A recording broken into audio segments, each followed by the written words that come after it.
hasanah wa qina adzabannar. Alhamdulillah rabbil alamin, jumpa lagi dalam sesi ke-10 ya daripada apa namanya? eh dari sesi Zadul Ma'ad kita.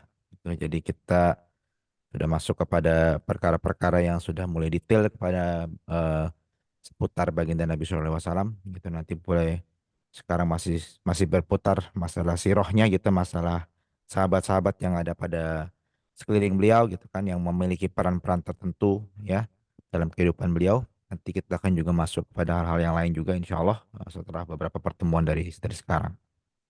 Ya mungkin hal-hal yang lebih dekat kepada fikih ya. Kalau sekarang masih sifatnya lebih betul-betul apa namanya siroh, siroh ya, siroh nabawiyah.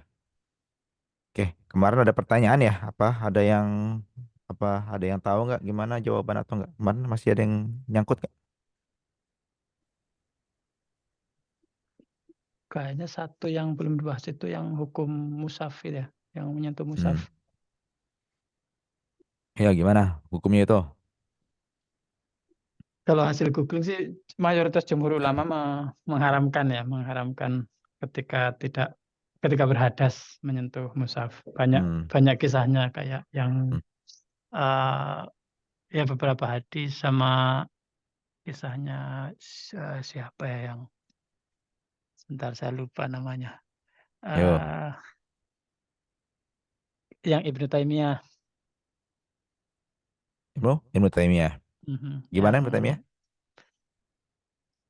Yang yang itu yang pendapat utamanya bahwa mayoritas mazhab itu tidak boleh menyentuh menyentuh Hmm. mushaf kecuali dalam kondisi suci. Hmm. Ada juga kisah sahabat yang eh, setelah ditunggu sahabat lainnya, saya tidak hafal nama-namanya, tapi Hmm. ditunggu beberapa sahabat yang ingin belajar Al-Quran kepada beliau, tapi beliaunya Hmm. habis dari buang hajat gitu. Terus ya itu diskusinya di situ bahwa harus bersuci dulu sebelum sebelum bisa Hmm. mengajarkan dan mengajarkan Al-Quran kepada sahabat yang lain. Hmm. Oke. Ada lagi? Ayo nggak usah malu-malu. Atau nggak ada yang buat apa studi jangan-jangan ini.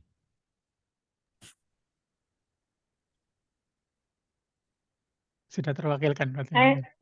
saya sembari nyetir ya Pak, Enggak nak. Ya nggak apa-apa. Jadi belum bisa. Habis Nggak jemput apa-apa. anak pulang kerja. Jadi ikutan dulu. Oke. Oke, nggak apa-apa. Hah? Oke, kalau nggak, ya nggak apa-apa. Jadi kan Paripay sananya balik nih kalau gitu. Kan bukannya zaman dulu Mushaf tuh belum ada Paripay ya. Eh, yang berarti zaman dulu cacaran-cacaran catatan itu ya disebutnya musaf juga mungkin sepertinya. Ya, Walaupun belum kalau disatukan dalam satu buku yang terstruktur disebut Mushaf Al-Quran gitu, tapi lembaran-lembaran ayat-ayat itu juga disebutnya mushaf. hmm, gitu. Oke. Ya, jadi memang perkara ini kan memang ya kalau kalau kita bicara dari sisi apa Mushaf itu ya Mushaf itu kan kumpulan dari tempat jadi kumpulkannya suhuf-suhuf gitu. Jadi mungkin mungkin saja saat itu sudah ada sahabat-sahabat yang memang menyalin gitu kan. Artinya menyalin tulisan Al-Quran ke dalam lembaran-lembaran mereka sendiri yang mereka miliki. Ya biasanya ini sahabat-sahabat yang seperti ini adalah sahabat-sahabat yang hafal Quran dan sahabat-sahabat yang memang memiliki keutamaan dalam ilmu Al-Quran. Seperti Abdullah bin Mas'ud, Muaz bin Jabal, gitu kan. Habis itu juga Ubay bin Ka'ab dan juga Salim Maulah Abu Huzaifah. Yang mana mereka ini adalah kalau dikatakan ya ketua-ketuanya qori Al-Quran ya zaman baginda Nabi SAW. Jadi kemungkinan besar memang mushafnya ada ya dalam dalam tarikh sejarah ketika pengumpulan Mushaf Utsmani itu ya itu ada yang menyebutkan bahwa Abdullah bin Mas'ud memiliki mushaf sendiri. Kemudian juga Ubay bin Ka'ab juga memiliki mushaf sendiri. Ya, jadi memang mereka menulis sendiri mushaf itu jadi berdasarkan hafalan mereka gitu. Jadi memang ada riwayat yang mengatakan bahwa hal tersebut memang ada betul gitu. Dan sebenarnya nggak cuma mereka berempat tapi ada juga sahabat-sahabat lain yang memilikinya juga seperti itu ya. Mushaf-mushaf seperti misalnya Ikrimah bin Abi Jahal ya. Ketika itu sahabat lain melihat melihat melihat Sayyidina Ikrimah ini eh, memegang mushaf ya. Mushaf kemudian ketika sedang membaca, kemudian ketika dia sudah selesai membaca ditutupnya gitu mushaf itu, kemudian diciumnya dan diletakkan ke kepalanya gitu. Sambil sambil sambil berucap kita borobbi, kita borobbi, kita borobbi, sambil berucap ini kitab Tuhanku, kitab Tuhanku, kitab Tuhanku. Jadi memang mushaf itu sudah ada secara fardan ya, ifrat, secara persendirian dan di kalangan para sahabat sendiri gitu. Sehingga ketika itu para sahabat juga sudah memuliakan mushaf itu sendiri ya, tanpa adanya maksudnya yang masalah wudhu atau tidak wudhu itu, para sahabat sendiri sudah menganggap itu sebagai sesuatu yang mulia. Ya bagaimana mereka memuliakan dengan mencium dan sampai ada yang meletakkan di kepala. Nah, jadi kalau ada yang mengatakan bahwa mencium mushaf itu adalah suatu yang perkara yang baru atau bid'ah atau perkara yang diada-adakan, maka rasanya orang tersebut harus banyak piknik baca-baca sejarah karena memang riwayat-riwayat dari sahabat tuh banyak yang seperti itu. Dan sahabat itu adalah panutan kita sebagai Ahlussunnah wal Jamaah. Kita harus mengikut juga para sahabat dan kita menganggap bahwa para sahabat itu semuanya sahabat baginda Nabi SAW adalah orang-orang terpercaya, orang-orang yang jujur, dan orang-orang yang soleh gitu. Kenapa? Karena definisi sahabat itu adalah orang yang berjumpa dengan Nabi SAW, kemudian Islam ketika Nabi SAW masih hidup, dan kemudian meninggal dalam keadaan Islam. Itu adalah para sahabat. Ya, yang disebut sebagai Allah Subhanahu Wa Taala as-sabiqunal awwaluna minal muhajirin wal ansor walladzina tabauhum bi ihsanin radhiyallahu anhum wa radu'an. Ya, dan juga orang-orang yang mengikuti mereka gitu, radhiyallahu anhum wa radu'an, Allah telah ridho kepada mereka. Jadi para as-sabiqunal awwalun yang terdahulu itu adalah orang muhajirin dan orang ansor. Ya, sahabat tuh cuma dibagi dua, kalau nggak muhajirin ya ansor. Ya, jadi dua-duanya itu Allah sudah redho kepada mereka. Redho maksudnya ya aman gitu dari sisi posisi di surganya gitu ya. Ya kita inilah yang belum belum jelas apakah Allah Subhanahu Wa Taala redho kepada kita atau tidak gitu. Nah, itu mengenai musaf. Oke, jadi paham ya. Sekarang kita coba masuk kepada nomor 10 seri Zadul Ma'ad, seri 10. Ya. Saya mau share dulu screen-nya.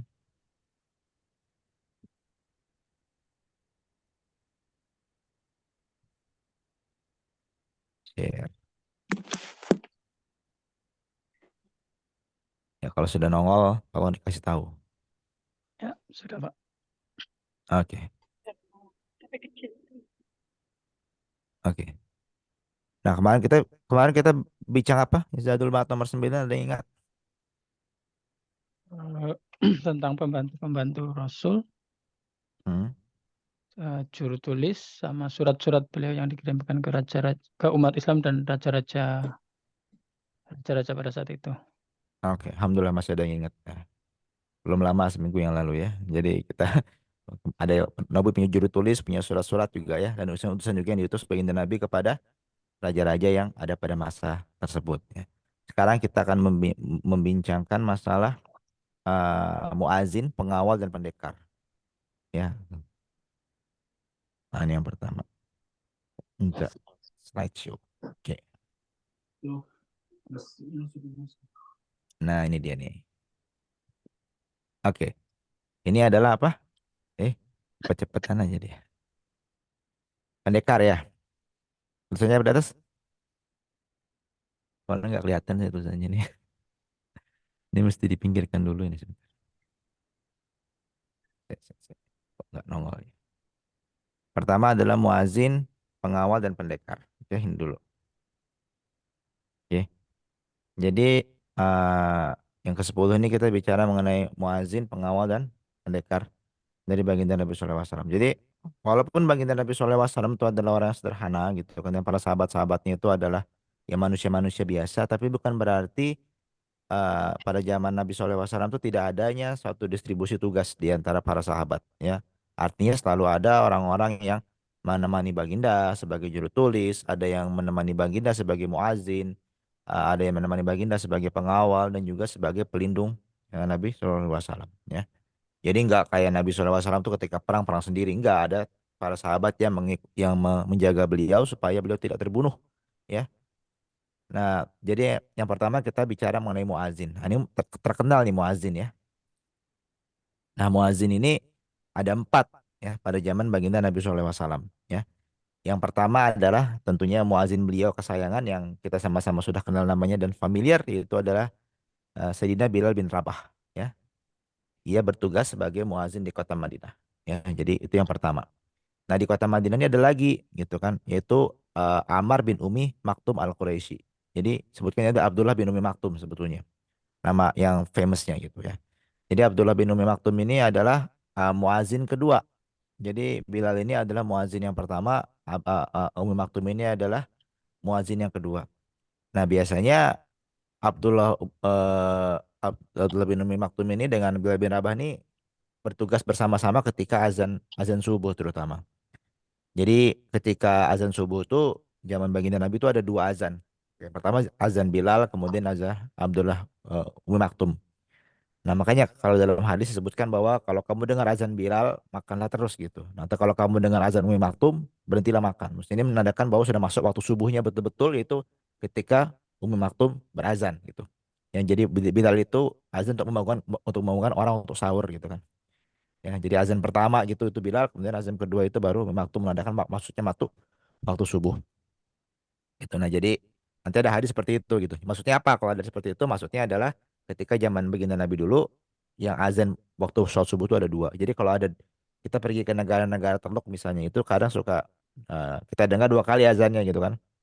Saya pernah gitu kan di Kuwait gitu kan lagi ini udah azan gitu subuh bangun gitu kan datang ke sana nunggu lama gitu kan udah ngaji udah ngulang hafalan gitu kan nggak mulai-mulai sholatnya habis itu azan lagi gitu. Ternyata itu azan yang pertama, itu azan Bilal yang pertama. Gitu. Jadi saya nggak tahu kalau ternyata ada 2 gitu kan. Seperti itu. Karena kita kan waktu baru pindah ke Kuwait, nggak tahu jam berapa sholat subuh. Pokoknya dengan alasan datang aja ke sana gitu. Ternyata seperti itu ya. Jadi memang ada seperti itu. Jadi itu nggak aneh. Tapi kalau di Indonesia mungkin nggak nggak nggak terkenal ya. Jadi cuma 1 azan di Indonesia. Itu juga nggak apa-apa ya. Cuma sebagai khazanah bahwa azan itu kebiasaan zaman baginda Nabi itu ketika subuh itu 2 kali. Ketika subuh. Kemudian yang ketiga adalah Sa'ad bin Al-Qurs. Ia bertugas sebagai muazin di Kuba. Ia dulunya adalah budak dari Ammar bin Yasir. Nah, kalau kita tahu Kuba ini sebetulnya kan nggak dalam kota Madinah yang agak keluar Kuba itu. Yang seperti Masjid Kuba tuh. Banyak yang bilang bahwa dia masuk wilayah Madinah atau di pelataran lah luar Madinah, outskirt. Tapi kalau kita ada pernah umroh kita tengok bahwa kita bisa jalan dari Masjid Nabawi ke Masjid Kuba tuh ya cuma sekitar berapa? Setengah jam lah kalau jalan kaki kalau nggak salah. Ya. Jadi maksudnya nggak terlalu jauh berarti kan perjalanan tersebutnya. Nah di sana juga ada masjid juga ya dan ada juga ada muazinnya yaitu Sa'ad bin Al-Qurs ya dia bu. Jadi tidak Bilal mondar mandir gitu tapi orang lain yang azan di sana. Kemudian yang nomor 4 adalah Abu Mahzurah ya. Nah juga Abu Mahzurah sebagai muazin juga di Kuba. Jadi ada 2 gitu. Nah kebiasaannya dalam azan itu ia mengucapkan tarji yaitu mengulang kalimat syahadat 4 kali ya dan melakukan tasniyah, mengucapkan 2 kali dalam iqomah. Ya. Nah ini jadi perbedaan Abu Mahzurah. Jadi kalau kita tengok ada orang yang komatnya berbeda atau azannya berbeda, berarti dia mengucapkan azannya Abu Mahzurah. Gitu. Ya. Nah Imam Syafi'i dan penduduk Mekah ini mengikuti azan Abu Mahzurah dan iqomahnya Bilal. Ya. Adapun Abu Hanifah dan penduduk Irak ini mengambil azannya Bilal dan iqomahnya Abu Mahzurah. Sementara Imam Ahmad dan para ahli hadis mengambil azan Bilal dan iqomahnya. Jadi yang kita biasa baca itu ya iqomahnya apa? Iqomahnya Bilal gitu ya. Jadi kalau Mazuro diulang kan, diulang. Jadi Abu Mazuro tuh 17 kali gitu ininya. Allahu Akbar, Allahu Akbar. Habis itu Allahu Akbar, Allahu Akbar, asyhadu an la ilaha illallah, asyhadu an la ilaha illallah, asyhadu anna Muhammadar Rasulullah SAW. Itu iqomahnya begitu panjang dia hampir kayak azan. Azannya 19 kali pengulangan, iqomahnya 17 kali gitu kan. Nah, jadi ini ternyata para para imam imam imam imam ahli hadis pun dan imam-imam fikih pun berbeda pendapat mengenai mana azan yang diikuti. Tapi hakikatnya semuanya adalah sama saja itu karena ketika mereka berazan mereka dalilnya selalu mengatakan bahwa kata Abu Mazurah beginilah baginda Nabi SAW mengajarkan aku. Kata Bilal juga beginilah baginda Nabi SAW mengajarkan aku. Tentunya kenapa berbeda, kenapa pengulangannya lebih banyak, yaitu baginda Nabi SAW sendiri yang tahu. Pasti ada satu apa berkah dan ibarah ya di balik itu. Tapi walaupun berbeda jumlah pengulangannya, tetap saja azannya begitu-begitu juga maksudnya. Jadi Jadi yang khilaf itu pada berapa kali bacaan takbirnya ketika apa iqomah diulang gitu kan. Ketika iqomah apakah diulang nggak syahadatnya gitu kan. Kemudian berapa kali pengulangan ketika membaca dalam azan gitu. Dan itu yang perbedaan yang nyata dalam ketika antara eh, eh, imam-imam empat mazhab ini gitu. Tapi tidak pada lafaznya. Lafaznya semuanya sama. Itu kan. Kecuali kalau kita dengar azannya Syiah itu agak sedikit berbeda ya. Nah, itulah makanya Ahlussunnah wal Jamaah walaupun berbeda dari sisi pengucapan pengulangan tetapi tidak berbeda dari sisi yang diucapkannya ya. Hanya pengulangannya saja yang berbeda-beda ya. Ini adalah muazin baginda Nabi SAW. Kemudian yang sekarang pengawal baginda Nabi SAW ya. Jadi pengawalnya itu adalah yang pertama adalah Sa'ad bin Mu'az ya. Dia adalah pengawal beliau pada perang Badar dan saat menginap di Al-Arishi. Ya, jadi Sa'ad bin Mu'az ini adalah seorang sahabat yang kalau tidak salah berasal dari Madinah ya.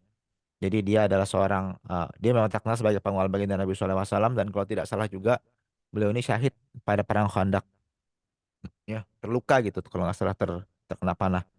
Kalau nonton filmnya kalau nonton filmnya Umar ada tuh kisahnya ketika beliau syahid di perang Khandaq. Ya saat itu ketika beliau syahid itu yang dipikirkan dalam sakratul mautnya itu adalah kalau saya mati nanti siapa nanti yang akan melindungi baginda Nabi SAW gitu. Dia tidak memikirkan dirinya sendiri tapi dia memikirkan baginda Nabi SAW apa yang terjadi, siapa yang melindungi dia karena Sa'd bin Mu'adz ini adalah seorang kepala suku yang ada di Madinah. Jadi merupakan pembesar gitu dan memiliki kemampuan perang yang sangat bagus gitu. Sehingga yang dia khawatirkan adalah ada yang mencelakakan baginda Nabi SAW. Nah, kemudian eh, eh, dia takut. Maka setelah itu apa namanya ternyata Allah Subhanahu Wa Taala mengabulkan doa beliau gitu kan bahwa ketika beliau wafat tidak ada lagi perang-perang yang mana Nabi SAW itu aktif ikut gitu kan. Jadi karena tugasnya sudah selesai memang saat itu. Jadi perang Khandaq itulah perang terakhir yang dimana baginda itu ada betul-betul dalam kondisi yang memang aktif berperang. Ya, perang-perang lain seperti itu tidak jadi seperti itu. Perang Tabuk itu baginda Nabi SAW pergi tapi tidak jadi perang gitu kan. Kemudian pada perang Mu'tah itu baginda Nabi SAW di Madinah tidak pergi ke di Mu'tah untuk melawan tentara Romawi. Jadi tidak ada lagi peperangan yang mana mengancam nyawa baginda Nabi SAW. Saat saat bin Mu'adz ini adalah orang juga ya orang yang disebutkan dalam hadis ya ketika beliau wafat itu sampai berguncang arsy Allah Subhanahu wa taala ya. Sampai segitu sebegitu mulianya sahabat ini sampai ketika beliau wafat berguncang lah langit itu gitu kan. Nah, itu belum belum pernah terjadi gitu ketika sahabat lain ada yang wafat gitu ya. Begitu ikhlasnya beliau, begitu tingginya kecintaan beliau kepada baginda Nabi SAW gitu kan sampai kematian beliau itu membuat penduduk langit kaget gitu kan. Kemudian yang kedua adalah jadi waktu perang Badar beliau ini pengawalnya terkenal ya, jadi menjaga baginda Nabi gitu dari kalau ada orang yang mau membunuh dia yang lawan gitu. Kemudian yang kedua adalah Muhammad bin Maslamah. Beliau ini adalah pengawal baginda Nabi SAW pada perang Uhud. Nah kita kenal pada perang Uhud itu kan sebenarnya tentara-tentara Islam mengalami kekalahan yang cukup telak ya dikarenakan pasukan panah yang turun dari Bukit Uhud ya untuk mengejar apa namanya harta ghanimah gitu kan. Kemudian tentaranya Khalid bin Walid yang saat itu masih musyrik menyerang dari belakang balik Bukit Uhud. Akhirnya terbunuhlah dan tentara Muslim dijepit dari dua posisi gitu depan oleh tentara-tentara infanterinya kafir Quraisy yang dari belakang oleh kavalerinya kafir Quraisy ya. Jadi tentara sebanyak 70 sahabat kalau tidak salah syahid pada perang Uhud termasuk paman baginda Nabi SAW yaitu Hamzah bin Abu bin Abdul Muthalib ya. Juga syahid pada perang Uhud. Nah, ketika perang Uhud ini ya sebetulnya bukan itu kisah yang kita tahu gitu kan.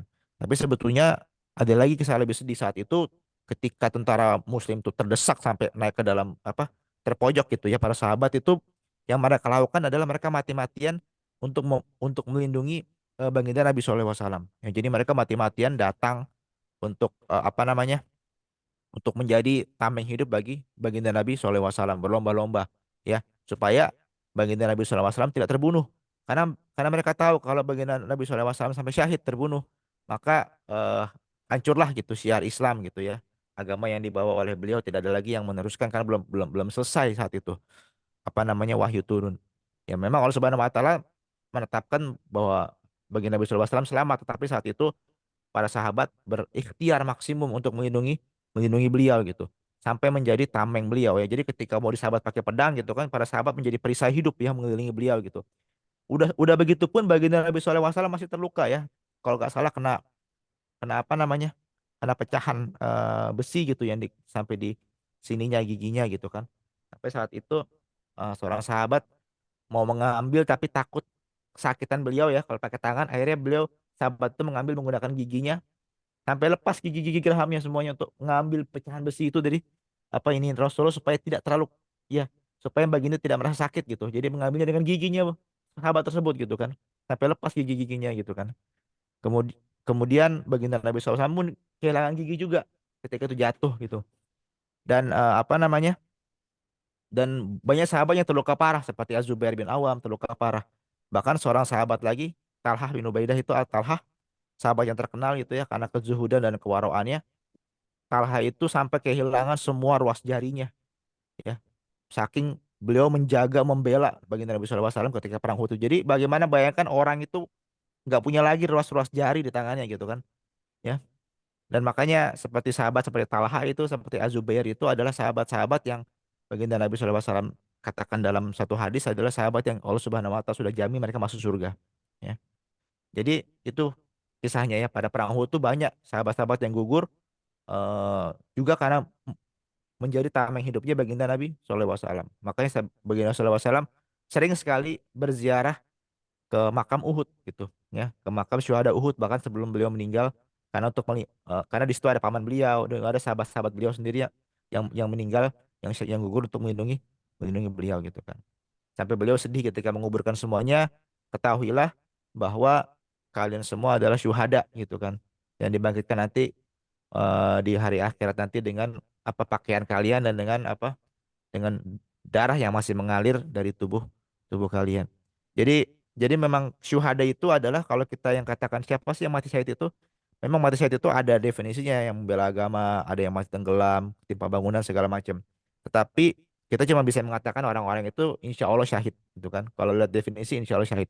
Tapi untuk syuhada Badar, syuhada Uhud dan syuhada-syuhada yang gugur pada zaman Nabi Rasulullah SAW, ketika baginda SAW mengatakan mereka syahid, maka mereka pasti syahid. Artinya adalah jaminan mereka adalah syuhada yang akan dibangkitkan sebagai syuhada dan masuk ke dalam surga tanpa tanpa hisab gitu. Ya, jadi itu yang terjadi pada perang perang Uhud sebanyak 70 sahabat yang syahid ketika itu di perang Uhud. Kemudian Az-Zubair bin Awam ini juga terkenal ya. Az-Zubair ini adalah seorang pengawal baginda Nabi juga ya, yang mengawal beliau, yang menemani beliau pada perang perang Khandaq. Perang Khandaq ini adalah perang ya ketika itu perang disebut juga perang Parit ya, perang Parit. Jadi saat itu tentara-tentara kafir Quraisy mengumpulkan bala tentara yang besar dan juga suku-suku kabilah-kabilah lain yang bersekutu dengan mereka. Mereka ingin menghancurkan orang-orang Islam yang ada di Madinah saat itu. Jadi nah saat itu tentara Islam tidak begitu apa tidak sebanding jumlahnya dengan tentara yang dikumpulkan oleh orang musyrikin itu gitu kan.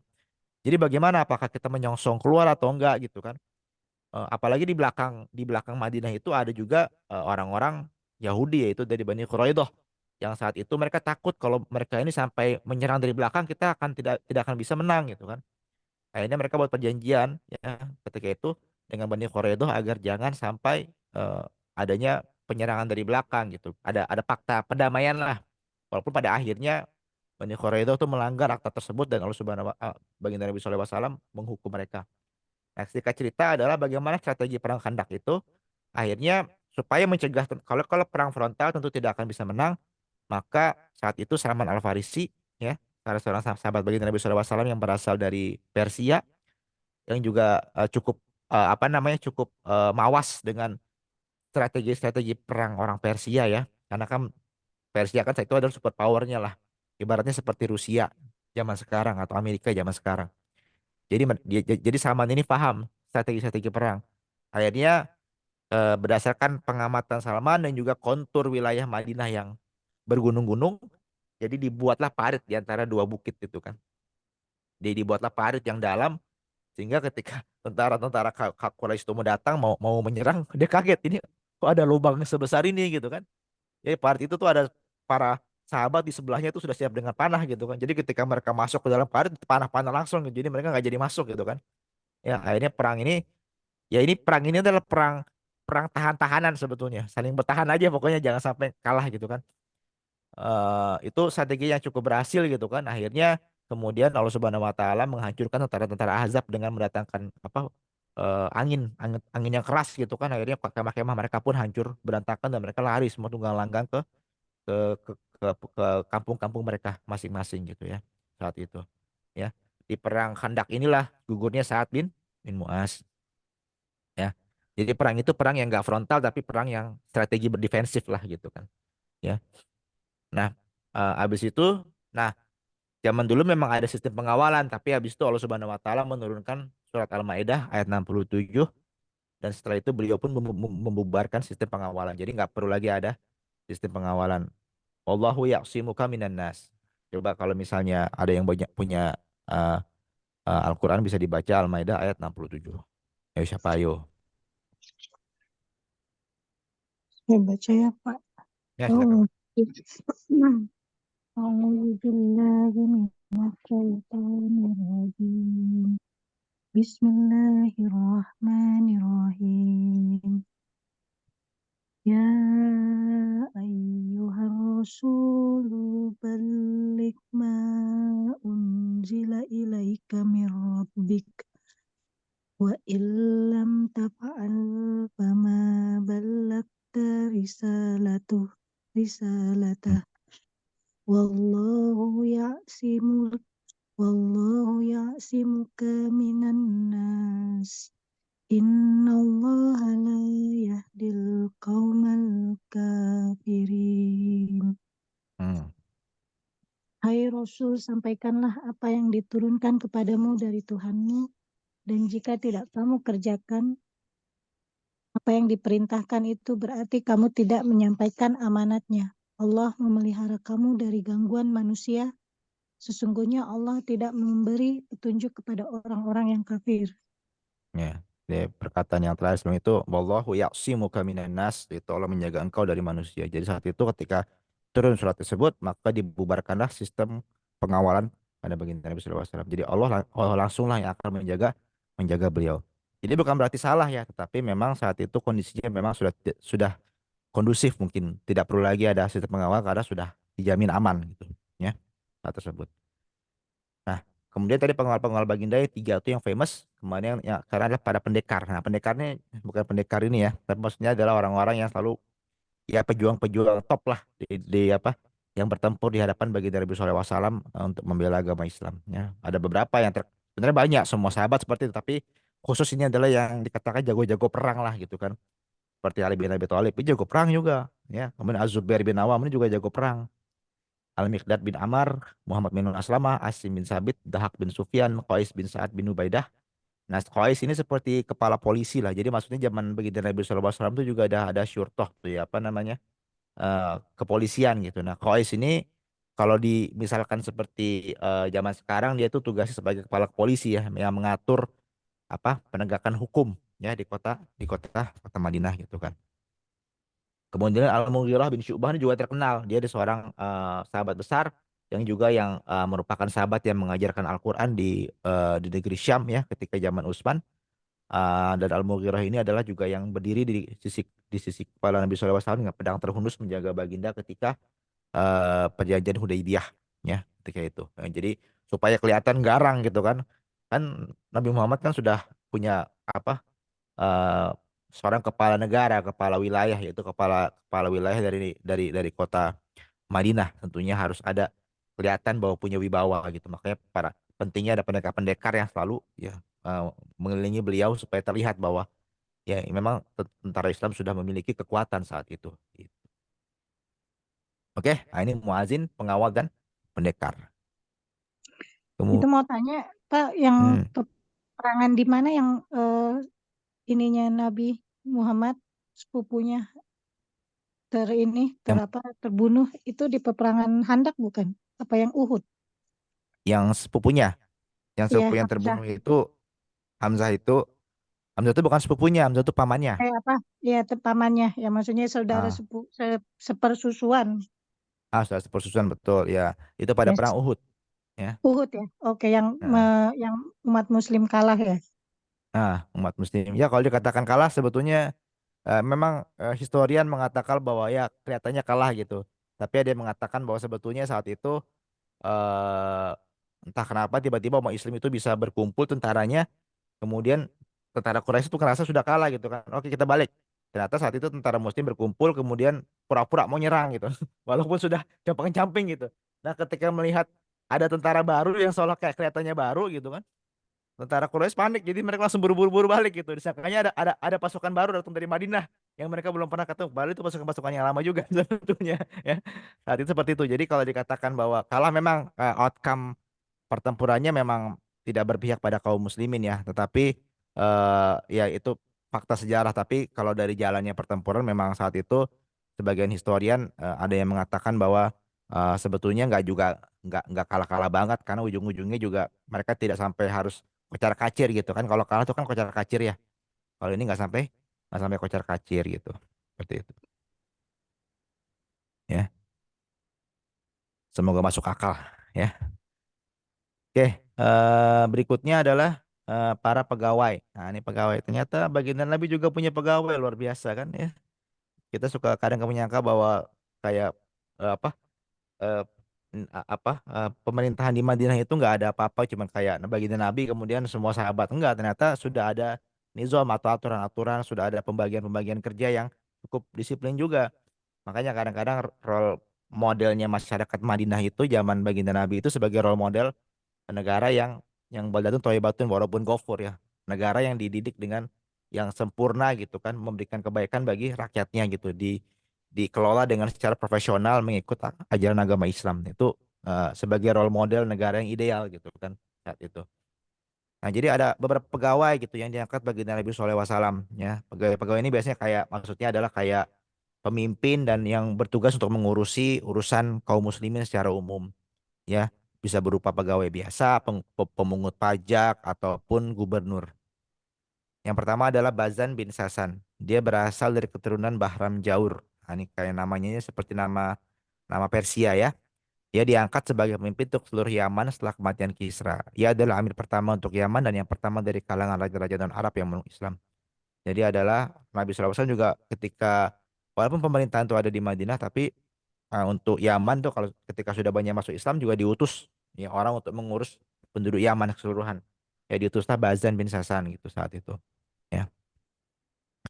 Kemudian adalah Bazan bin Sasan nanti kemudian meninggal gitu di Yaman. Kemudian setelah itu diangkatlah anaknya setelah kematian ayahnya yaitu Syahar bin Bazan. Ya diangkat setelah ayahnya dibunuh di wilayah di Yaman. Kemudian dia diangkat untuk wilayah San'a. San'a ini sekitar kalau nggak salah ibu kotanya Yaman ya dan sekitarnya. Habis itu ternyata Syahar terbunuh lagi. Wah, serem juga ternyata nih daerah Yaman ini ya. Kemudian digantikan oleh Khalid bin Said Al-As gitu. Nah, ini ceritanya seperti itu. Ya. Jadi bapak sama anak ini ya gugur untuk apa sebagai dalam menjalankan tugas sebagai pegawai baginda Nabi SAW. Ya. Kemudian adalah juga Al-Muhajir bin Abi Umayyah Al-Makhzumi diangkat untuk memimpin wilayah Kindaf dan Sadif. Ya. Kemudian ini masih juga sekitaran situ. Kemudian Ziyad bin Umayyah Al-Ansori diangkat memiliki pemimpin Hadramaut. Ya, Hadramaut itu terkenal ya. Ini bukan nama restoran ya, tapi banyak para habaib yang berasal dari Hadramaut ya. Hadramaut di mana? Yaman. Yaman ya, betul. Hadramaut juga di Yaman. Jadi masih masih bicara Yaman ya. Kemudian adalah Abu Musa Al-Asy'ari. Nah, ini juga sahabat sahabat Nabi yang mulia ya. Diutus untuk memimpin wilayah Zabid, Aden dan As-Sahil. Ya. Aden ini terkenal ya. Terkenal apa? Ini yang lagi rame itu apa tentara-tentara Houthi yang nembak-nembakin apa roket itu ke Teluk Aden itu ya, Selat Aden itu karena tempat lewatnya kapal itu untuk ke terusan Suez ya. Jadi itu wilayah yang dipimpin oleh Nabi Musa al-Asy'ari zaman dulu ya. Kemudian Muaz bin Jabal. Nah, jadi Muaz Muaz bin Jabal ini Abu Musa ini diutus oleh baginda Nabi pada waktu yang sama gitu ketika itu ya sebelum baginda Nabi SAW wafat gitu. Kemudian masih di tadi mereka tuh di Yaman. Kemudian Abu Sufyan, Sakhr bin Harb. Nah, ini Abu Sufyan yang memang Abu Sufyan yang jahat dulu kan, kemudian masuk Islam, kemudian diutus baginda Nabi ke memimpin wilayah Najran, gitu kan. Kemudian ada lagi anaknya Abu Sufyan yaitu namanya Yazid bin Abu Sufyan. Nah, Yazid ini jangan tertukar dengan Yazid bin Muawiyah ya, anaknya anaknya Muawiyah, Yazid yang menjadi khalifah ketika terbunuhnya syahidnya Sayyidina Sayyidina Husain bin Hmm. Ali bin Abi Thalib ya. Jadi Yazid ini adalah anak dari Abu Sufyan, jadi saudaranya dari Muawiyah ya. Kebetulan juga anaknya Muawiyah diberikan nama Yazid gitu. Jadi Yazid ini bukan Yazid yang itu gitu. Yazid ini memimpin wilayah. Yazid yang anaknya Muawiyah itu belum lahir ya. Kalau tidak salah belum atau sudah lahir tapi walau alam saya juga tidak track ya ininya. Kemudian Attab bin Usaid ini diangkat pemimpin Mekah dan mengurusi pelaksanaan ibadah haji bagi kaum muslim pada tahun 8 Hijriah. Jadi ketika itu kan memang belum Futuh Mekah kalau tidak salah. Jadi Attab ini diangkat untuk menjadi ibaratnya pemimpin kafilah haji lah. Jadi saat itu eh, walaupun belum putus tapi di perjanjian Hudaybiyah itu kan memperbolehkan orang Islam untuk pergi haji kan, tapi tidak dengan senjata apa dengan sarung pedang yang ini disimpan lah gitu. Nah, yang memimpin itu adalah Attab bin Usaid yang saat itu. Jadi ada pemimpin hajinya lah ya. Kayak kayak kita kalau pergi umroh atau haji kan suka ada ininya kan ya, ada pembimbingnya kan, nah pembimbing haji lah gitu ya. Ternyata zaman dulu sudah ada Ustadz, sudah ada zaman dulu juga sudah ada yang bertanggung jawab terhadap haji itu supaya memastikan bahwa datang dengan selamat, pulang juga dengan selamat gitu. Ya. Kemudian Ali bin Abi Thalib, ini bukan Abu Thalib ya, Thalib itu mengurus hasil bumi Yaman dan hakim di sana. Jadi Sayyidina Ali juga diutus pada suatu masa untuk mengurus hasil bumi Yaman. Jadi ketika Yaman sudah menjadi wilayah kaum muslimin, ada hasil bumi itu diurus dengan baik, dibagikan kepada yang berhak dan segala sesuatunya. Dan juga menjadi hakim di sana karena Sayyidina Ali ini adalah sahabat yang sangat cerdas ya, sepupu Nabi SAW, menantu juga dan juga seorang yang sahabat yang sangat cerdas ya, pintunya babul ilm, pintunya ilmu kalau kata para sahabat yang lain ya. Kemudian Amr bin As ini kedua yang berikutnya adalah Amr bin As. Amr bin As ini adalah sahabat yang terkenal kalau zaman Sayyidina Umar itu yang menaklukkan negeri Mesir ya. Sebelum ketika baginda Nabi SAW masih hidup, ketika sudah masuk Islam dia diutus menjadi pemimpin di Oman sampai baginda Nabi wafat gitu ya. Kemudian Abu Bakar. Nah, kenapa Abu Bakar ya? Karena ternyata Abu Bakar ini diutus untuk menjadi pemimpin haji pada tahun 9 Hijriah ya, pada tahun 9 Hijriah. Jadi tahun 8 itu adalah ketika Atap gitu kan yang menjadi pemimpin, kemudian tahun 9 gantian Abu Bakar. Nah, ini kisahnya terkenal ketika turunnya surat Baroah ya. Ketika turun surat Baroah itu tentang pemutusan hubungan kepada kaum kaum musyrikin ya, perjanjian-perjanjian yang sudah ada, maka diutuslah Sayyidina Ali bin Abi Thalib untuk menyusul Abu Bakar yang sudah ada di Mekah untuk membacakan ayat tersebut. Ya. Nah, pertanyaan saya sekarang, surat Al-Baroah itu surat apa sih?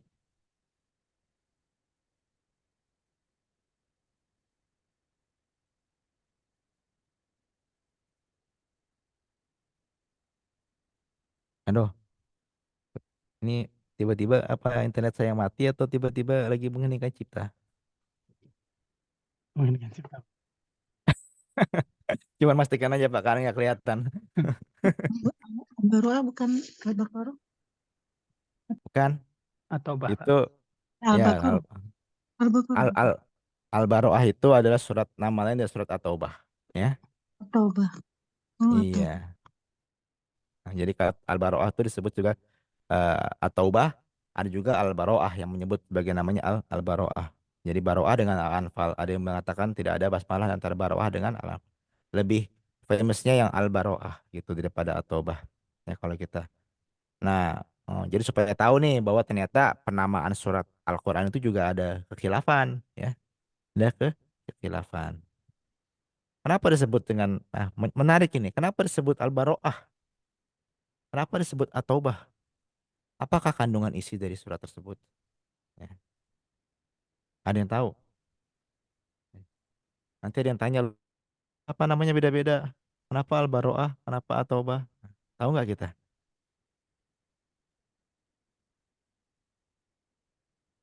Nggak tahu? Oke, jadi kalau At-Taubah itu karena memang surat At-Taubah itu bercerita tentang apa namanya Allah Subhanahu Wa Taala menerima taubat ya. Taubatnya tiga orang sahabat, salah seorang adalah Ka'ab bin Malik, yang mana ketika itu mereka ponteng dari pergi berperang pada perang Tabuk gitu kan. Dan mereka adalah tiga sahabat yang jujur. Ketika itu mereka mereka ponteng tuh mereka nggak pakai alasan apa-apa. Orang-orang munafik juga banyak yang ponteng, nggak ikutan apa namanya, nggak ikutan perang gitu ya. Tetapi mereka pada bohong, ngasih alasan masing-masing, ya Baginda saya ada ini, Baginda memaklumi gitu kan. Karena Baginda kan hanya melihat secara zahir saja ya. Walaupun Allah Subhanahu wa taala mengampuni Nabi SAW karena memberikan apa pemakluman pada mereka karena Baginda tidak tidak mengetahui gitu kan. Ada dalam surat At-Taubah juga. Nah, tapi yang tiga orang ini itu tidak memiliki uzur sama sekali. Jadi ngaku kepada Baginda Nabi SAW bahwa kami memang tidak ada uzur, kami cuman ini Nabi kami tidak ada uzur, tidak ada alasan apa-apa. Akhirnya Nabi SAW mendiamkan mereka, ya. Dan kalau Nabi SAW mendiamkan mereka, maka seluruh kota Madinah mendiamkan mereka juga, ya. Termasuk juga istri-istrinya mendiamkan mereka juga gitu. Jadi bayangkan saja, ketika satu satu kampung, satu kota itu nyuekin kita gitu kan, ya.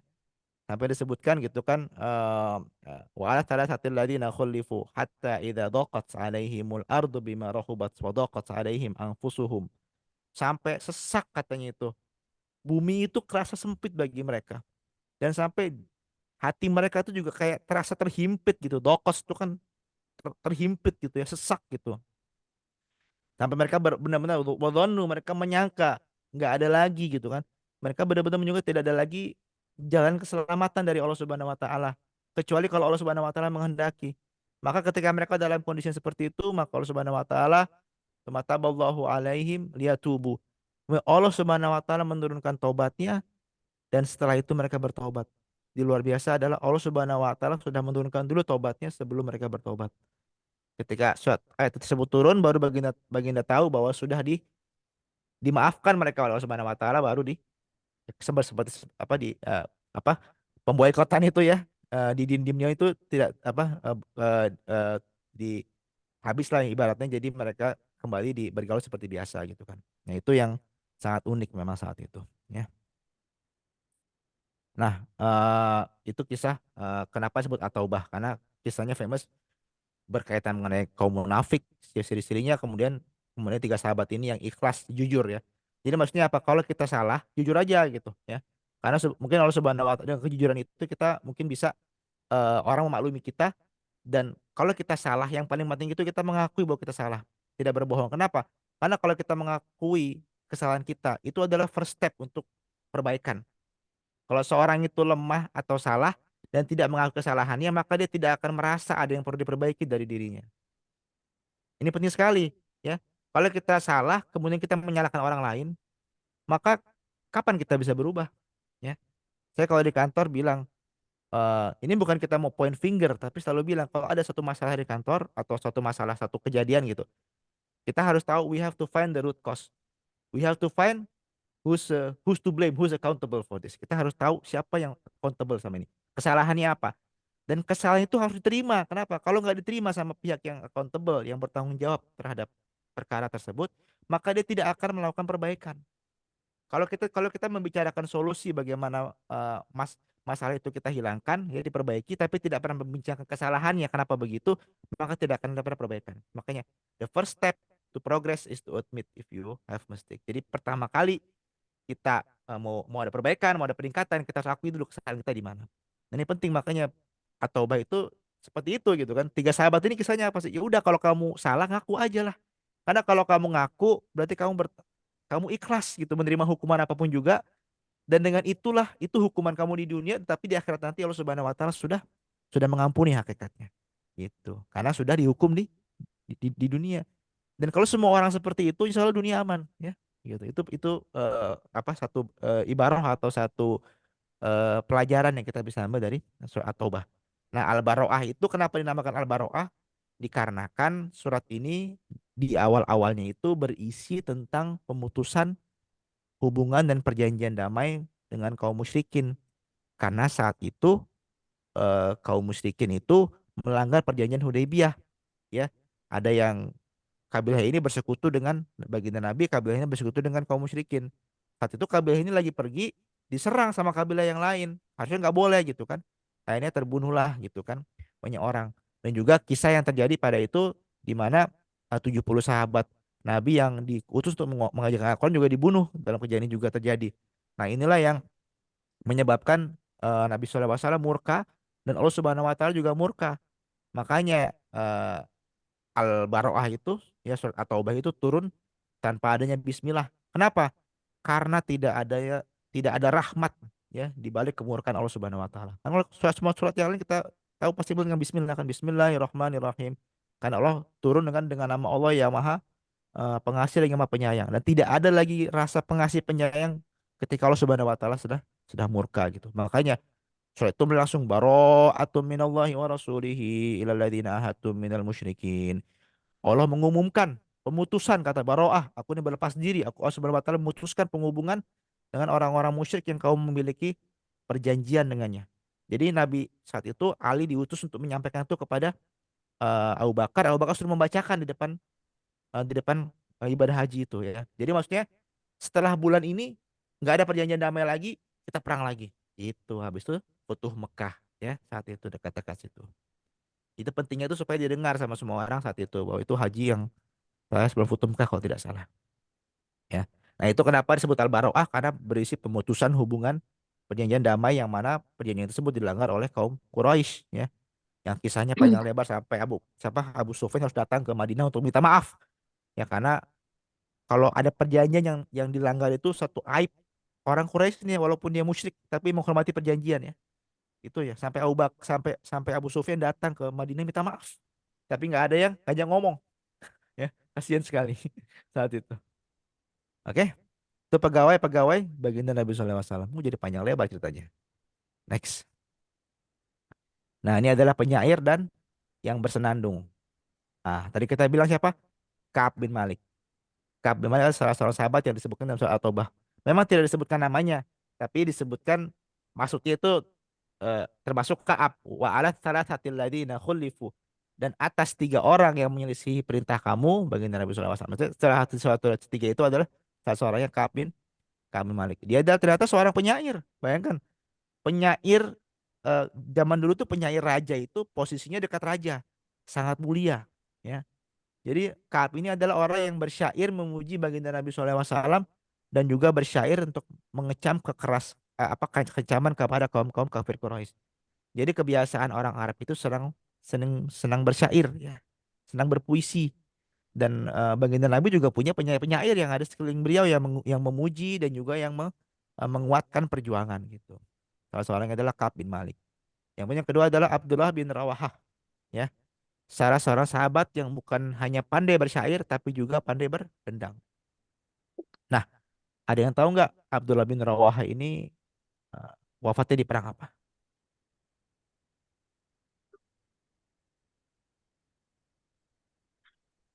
Itu ada sebelah situ tuh, seorang pemimpin perang yang saya di perang Mu'tah lawan Romawi ya. Sebelah sana ya. Jadi Abdullah bin Rawahah syahid melawan pada perang Mu'tah ketika melawan tentara Romawi. Jadi salah seorang pembawa panji, panjinya kaum muslimin ya saat itu. Yang pertama Zaid, kemudian lupa apakah Zaid dulu atau Abdul. Pokoknya ada 3 yang pembawa panji itu. Yang kata Nabi SAW kalau dia syahid ambil berikutnya. Kalau nggak salah Abdullah bin Rawah yang pertama atau Zaid lupa saya. Yang tengah-tengah itu Ja'far bin Abi Thalib, sepupu saudaranya Ali bin Abi Thalib, Ja'far. Ya, kemudian yang ketiga kalau nggak Zaid, Abdullah bin Rawah saya lupa wah. Wallahu a'lam billah lupa. Tapi 3 orang inilah yang Rasulullah bilang sekuensnya gitu kan. Jadi ketika satu gugur, Zaid gugur katanya. Panji diambil oleh kata baginda Nabi SAW diambil oleh Ja'far. Ya, Ja'far itu luar biasa ya. Ja'far ini kan lu hijrah ke mana? Hijrah ke Habasyah. Kemudian balik gitu kan. Ketika sudah dekat-dekat baginda Nabi SAW wafat. Pergi ke perang Mu'tah dan syahid. Beliau ini pegang panji. Jadi kalau zaman dulu tuh perang itu panji itu nggak boleh jatuh. Ya, kalau panji itu jatuh, tentara itu langsung kelihatan panjinya nggak ada, benderanya langsung kalah gitu kan ya. Jadi panji itu dipertahankan mati-matian. Nah, Ja'far ini pegang panji ya, pakai tangan kiri atau tangan kanan pegang pedang gitu kan. Ternyata eh, ditebas sama tentara Romawi gitu. Karena saat itu tentara Muslimin kalah jumlah di perang Mu'tah tuh. Ditebas tangan kirinya, lepas tangan kirinya. Panjinya mau jatuh kan, kemudian pedang itu dibuang, diambil sama dia pakai tangan kanannya gitu kan. Kemudian ditebas juga tangan kanannya karena nggak punya pedang lain kan, tebas juga. Jadi jatuh gitu kan, mau jatuh diambil diambil pakai kedua buah pundaknya gitu, dikekep begini kan, supaya nggak jatuh gitu. Bayangin aja, lagi perang tuh seperti itu. Akhirnya ditusuk tombak badannya gitu sampai syahid, barulah jatuh. Panji itu baru diambil sama Abdullah bin Rawah kalau tidak salah. Habis itu Abdullah bin Rawah juga syahid juga. Karena perangnya tuh nggak memang tidak seimbang lah, kalau nggak salah 1 berbanding 100 apa 1000 jumlahnya itu. Ketika jatuh itu nggak ada lagi nih. Karena 3 orang ini kan yang baginda bilang nih pemimpinnya gitu. Akhirnya kata Nabi SAW, diambillah sama Khalid bin Walid, ya, eh, panjinya. Barulah dipimpin sama Khalid, menang gitu perangnya. Jadi ketika terjadi itu Nabi SAW ada di Madinah, dan Nabi SAW itu dapat wahyu dari atas kan. Zaid syahid diambil oleh Ja'far gitu. Para sahabat tuh pada pada kayak nonton, kayak nonton radio zaman dulu ya. Kalau zaman dulu kan orang pada ngumpul gitu. Nabi SAW bilang Ja'far syahid gitu kan. Kemudian diambil sama Abdul, itu sampai nangis ketika itu. Karena kan sahabat-sahabatnya itu meninggal gitu kan. Ya. Jadi itu yang terjadi pada perang Mu'tah. Nah, Abdullah bin Rawah salah seorang sahabat yang memimpin perang Mu'tah yang syahid ketika melawan Romawi. Dan juga seorang penyair baginda Nabi SAW. Kemudian yang kedua adalah Hasan bin Sabit. Ini juga seorang penyair yang terkenal. Kemudian adalah Sabit bin Qais yang merupakan juru khutbah baginda Nabi. Nah, yang sebelah kanan ini adalah ada yang sebelah kiri penyair, sebelah kanan ini penendang. Penendangnya suka menyanyikan lagu gitu, menyanyikan senandung-senandung untuk memuji. Ternyata Abdullah bin Rawah juga termasuk salah seorang penendang pada baginda zaman baginda Nabi SAW. Kemudian ada lagi namanya yang kedua adalah Anjasyah, ya. Anjasyah ini seorang sahabat yang suaranya sangat bagus dan cantik gitu. Sampai-sampai sarang suara yang merdu itu Rasulullah memujinya. Berkatakan pelan-pelan wahai Anjasyah, jangan sampai engkau pecahkan kaca-kacanya. Jadi saking suaranya itu mungkin pitch perfect gitu kan ya. Sampai kalau dia nyanyi mungkin berdendang itu bisa pecah kaca itu ya. Pujian baginda Nabi kepada kepada beliau. Ya. Dan juga Al-Amir bin Al-Aqwa. Jadi disebutkan dalam Sahih Muslim bahwa baginda Nabi SAW ini memiliki penendang yang banget, penendang lagu ya, penendang syair yang sangat bagus suaranya. Itu.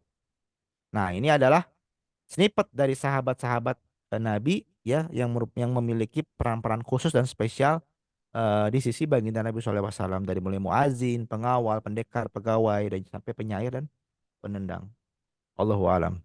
Qulu qouli hadza astaghfirullahaladzim li wa lakum wa lisairil muslimin wal muslimat wal mu'minin wal mu'minat fastaghfiruh innahu huwal ghafurur rahim. Fadol, silakan kalau ada yang mau ditanya. Eh, mengenai peperangan Mu'tah itu asal usulnya kenapa disebut perang Mu'tah itu karena ada itu ya, ada bisa dijelaskan nggak Pak? Apanya? Saya kurang yakin perangan Mu'tah kenapa disebut perang Mu'tah. Ya, bukan bukan nikah mut'ah ya. Bukan, iya Ya. makanya. Ya, jadi dia tuh apa biasanya itu Enggak ya kan, apa ya? karena kan saya mikirnya kayak misalnya perang Kandak, karena kan itu perang Parit, terus perang Ya. Uhud kan di apa di ya Uhud ya Gunung Uhud ya. Ah, Begitu. Tuh. hmm, Karena Mu'tah itu kan melawan tentara Romawi ya. iya, betul sekali.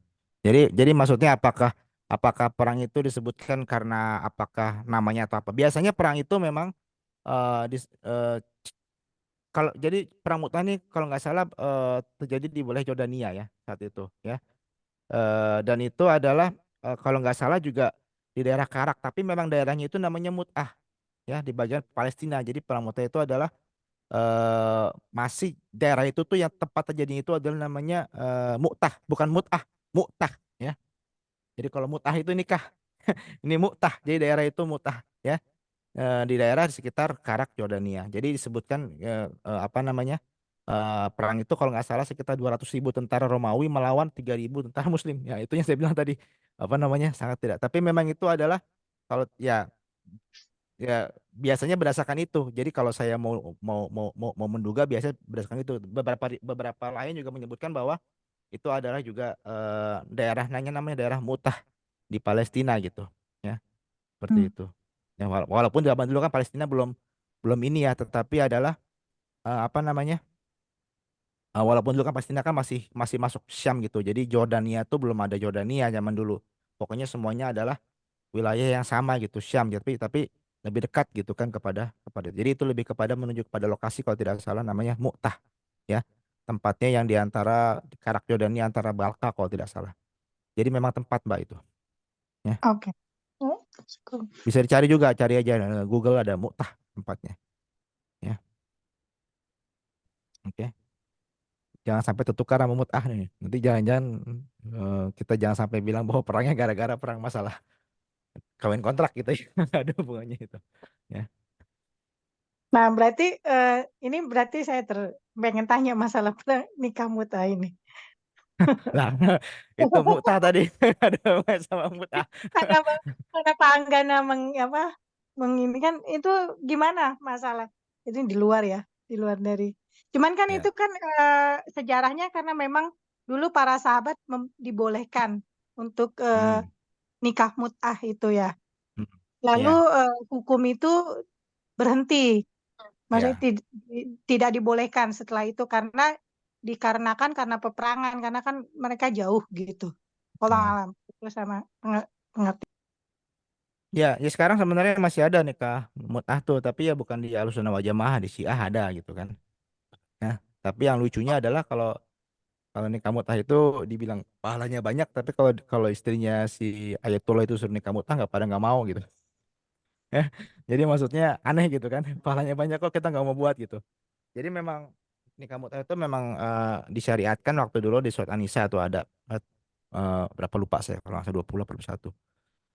Jadi saat itu memang nah kemudian semuanya itu dimansuh ayat tersebut dengan hadis ya ketika zaman itu ada hadis dari Ali bin Abi Thalib yang mengatakan termasuk yang di mana Nabi SAW juga ada masalah daging keledai kemudian nikah mut'ah diharamkan saat itu. Jadi memang disyariatkan di Al-Quran tapi sudah dinasakh atau dibatalkan hukumnya lewat satu hadis ya setelah setelah perang Hunain kalau tidak salah. Ya. Singkatnya begitu. Jadi tidak boleh lagi dibuat pernikahan mut'ah sekarang ya dengan alasan apapun juga. Gitu. Jadi gimana Ustadz kalau misalnya perang gitu. Nah kalau perang itu Rasulullah meminta agar ketika zaman bukan zaman baginda ya zaman sahabat itu bahwa dibuat rotasi. Jadi tentara itu tidak boleh ada di medan perang lebih dari 3 bulan. Atau harus pulang ke rumah gitu 3 bulan ketemu istrinya baru pergi lagi gitu. Jadi dibuat rotasi gitu kan. Ya kalau misalnya susah ya mungkin sahabatnya boleh menikah sama orang lain di sana tapi bukan nikah kontrak gitu maksudnya tapi nikah betul-betul nikah. Itu juga satu alternatif yang dibuat ketika zaman sahabat dulu gitu. Ya. Semoga jelas Mau tanya ya. Pak, Mm-mm. kembali lagi ke para sahabat Rasulullah yang ikut berperang sebagai tampengnya Rasulullah. Itu kan dari penjelasan 1 sampai 8 sahabat Rasulullah itu kan tadi kan insya Allah dijamin syahid Pak ya. Mohon dikoreksi kalau salah maksudnya gitu. Apakah ada dari sekian sahabat Nabi itu yang di luar disebutkan Bapak tadi itu yang masuk neraka. Terus pertanyaan kedua, yang menjamin kita masuk surga atau neraka itu, yang menentukan itu maksudnya siapa maksudnya? Apakah Ya, Nabi atau Allah? Mohon ya, dikoreksi kalau pertanyaan saya salah Pak. Terima kasih ya, sebelumnya. ya. Jadi kalau jadi definisi sahabat itu apa sih definisi sahabat? Sahabat itu adalah orang yang berjumpa Nabi SAW, kemudian masuk Islam ketika Nabi SAW masih hidup, dan kemudian mati dalam keadaan Muslim gitu ya. Nah itu. Jadi kalau masuk neraka berarti nggak masuk dalam keadaan Muslim. Ada nggak sahabat yang seperti itu? Ada sahabat yang murtad memang. Sahabat yang saat itu betul-betul ya kita nggak sebut dia sahabat ya karena mati dalam keadaan non Muslim gitu. Saat itu ada seorang sahabat yang saya tidak ingat namanya. Dia itu eh, apa? Seorang yang hafal Quran gitu kan. Kemudian dia tuh satu sisi diutus untuk pergi ke satu kaum yang memang kaum itu Nasrani kalau tidak salah. Kemudian dia sebagai utusan gitu kan untuk menyampaikan dakwah untuk menyeru untuk supaya orang ini mau masuk Islam atau bayar jizyah gitu kan. Ternyata saat itu ditawarkan seorang perempuan gitu kan yang sangat cantik gitu kan.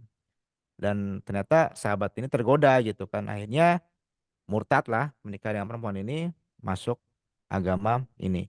Sampai hafalannya itu hilang gitu sama sekali ya. Saat itu ketika berjumpa sahabat yang lain, sahabat yang lain mengatakan, apakah kamu, Abu ini kamu, apa kamu tidak ingat terhadap hafalan-hafalan kamu ini yang zaman dulu gitu. Dia itu juga sedih, tapi aku udah terlalu terlalu dalam ini, udah punya anak, udah punya istri, sama udah punya anak di sini gitu kan. Jadi dia tidak ingat kecuali satu ayat saja gitu. Ya. Akhirnya terjadilah peperangan antara kaum muslimin dengan penduduk desa ini gitu kan. Dan dia orang yang mantan sahabat ini, saya bilang mantan itu, berada pada tentara yang Nasrani itu, dan akhirnya kalah dan dia mati gitu kan dalam keadaan kekafiran. Jadi memang ada sahabat yang kata Nabi SAW itu, dia pernah bilang semasa hidup, nanti salah seorang sahabatku nih ada yang gigi gerahamnya ini sebesar apa Bukit Uhud. Para sahabat takut tuh kan, kan belum kejadian tuh siapa gitu kan, ya yang seperti itu. Nah itu ada lagi sahabat yang lain yang dibilang seperti itu, ternyata ada Rijalul Anfus. Rijalul Anfusnya adalah seorang sahabat yang ketika itu namanya sahabat, kemudian dia diutus ketika zamannya baginda Nabi, dia masih Islam. Ketika Nabi meninggal ada huru hara, ada nabi palsu Musailamah al-Kadzab. Dia diutus oleh khalifah untuk pergi ke Musailamah untuk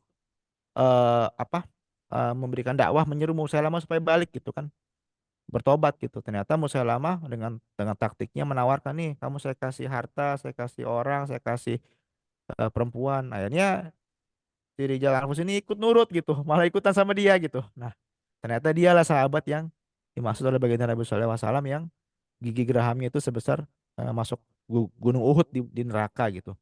Maksudnya masuk neraka. Jadi memang ada sahabat yang masuk neraka, tapi ya kalau secara definisi kalau dia mati dalam keadaan non muslim, dia bukan sahabat lagi. Tetapi mungkin maksudnya adalah orang yang berjumpa Nabi, sempat Islam tetapi matinya dalam keadaan kekafiran, itu ada. Ya. Tapi jumlahnya sedikit. Yang pertama. Yang pertanyaan tadi ya. Terus yang kedua, mengenai sahabat yang masuk surga tadi, apakah sudah pasti Nabi? Jadi begini ya. Pertama yang kita harus yakini bahwa ketika baginda Nabi SAW itu mengatakan kepastian itu, semua yang bagi dari Nabi SAW katakan itu semuanya berasal dari wahyu. Ketika dalam surat An-Najm Allah Subhanahu wa taala berfirman, "In huwa illa wahyu yuha."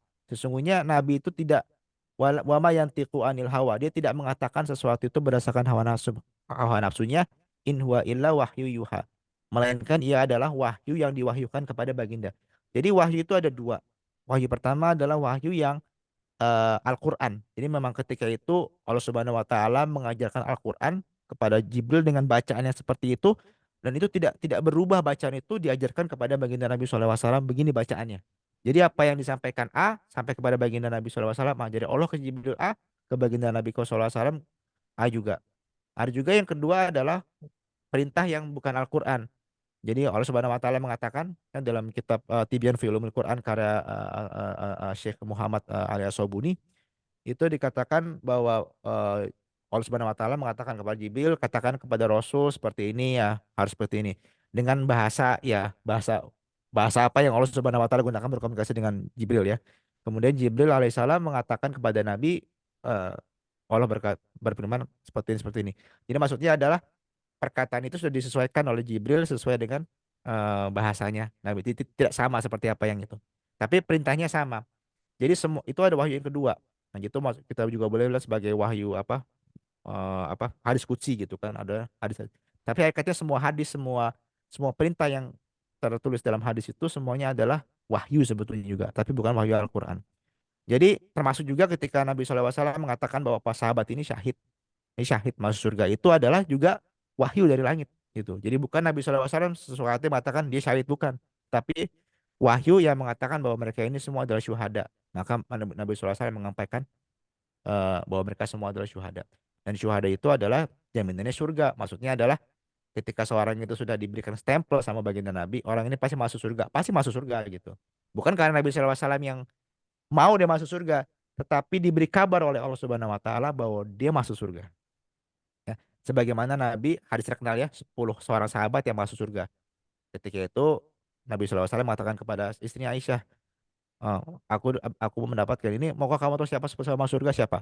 Siapa wahai baginda? Nabi SAW mengatakan, Abu Bakar masuk surga, Umar masuk surga, Utsman masuk surga dan semua sampai 10 sahabat disebutkan yang masuk surga. Jadi maksudnya adalah mereka ini sudah dijamin oleh Allah Subhanahu wa taala dan juga disampaikan oleh melalui lisan Nabi SAW bahwa mereka adalah jamin masuk surga. Gitu. Jadi Nabi itu cuma menyampaikan saja sebetulnya. Yang memberikan kabar itu Allah Subhanahu wa taala. Itu ya. Jadi semoga jelas Jelas, Pak. Hmm. ya. Oke.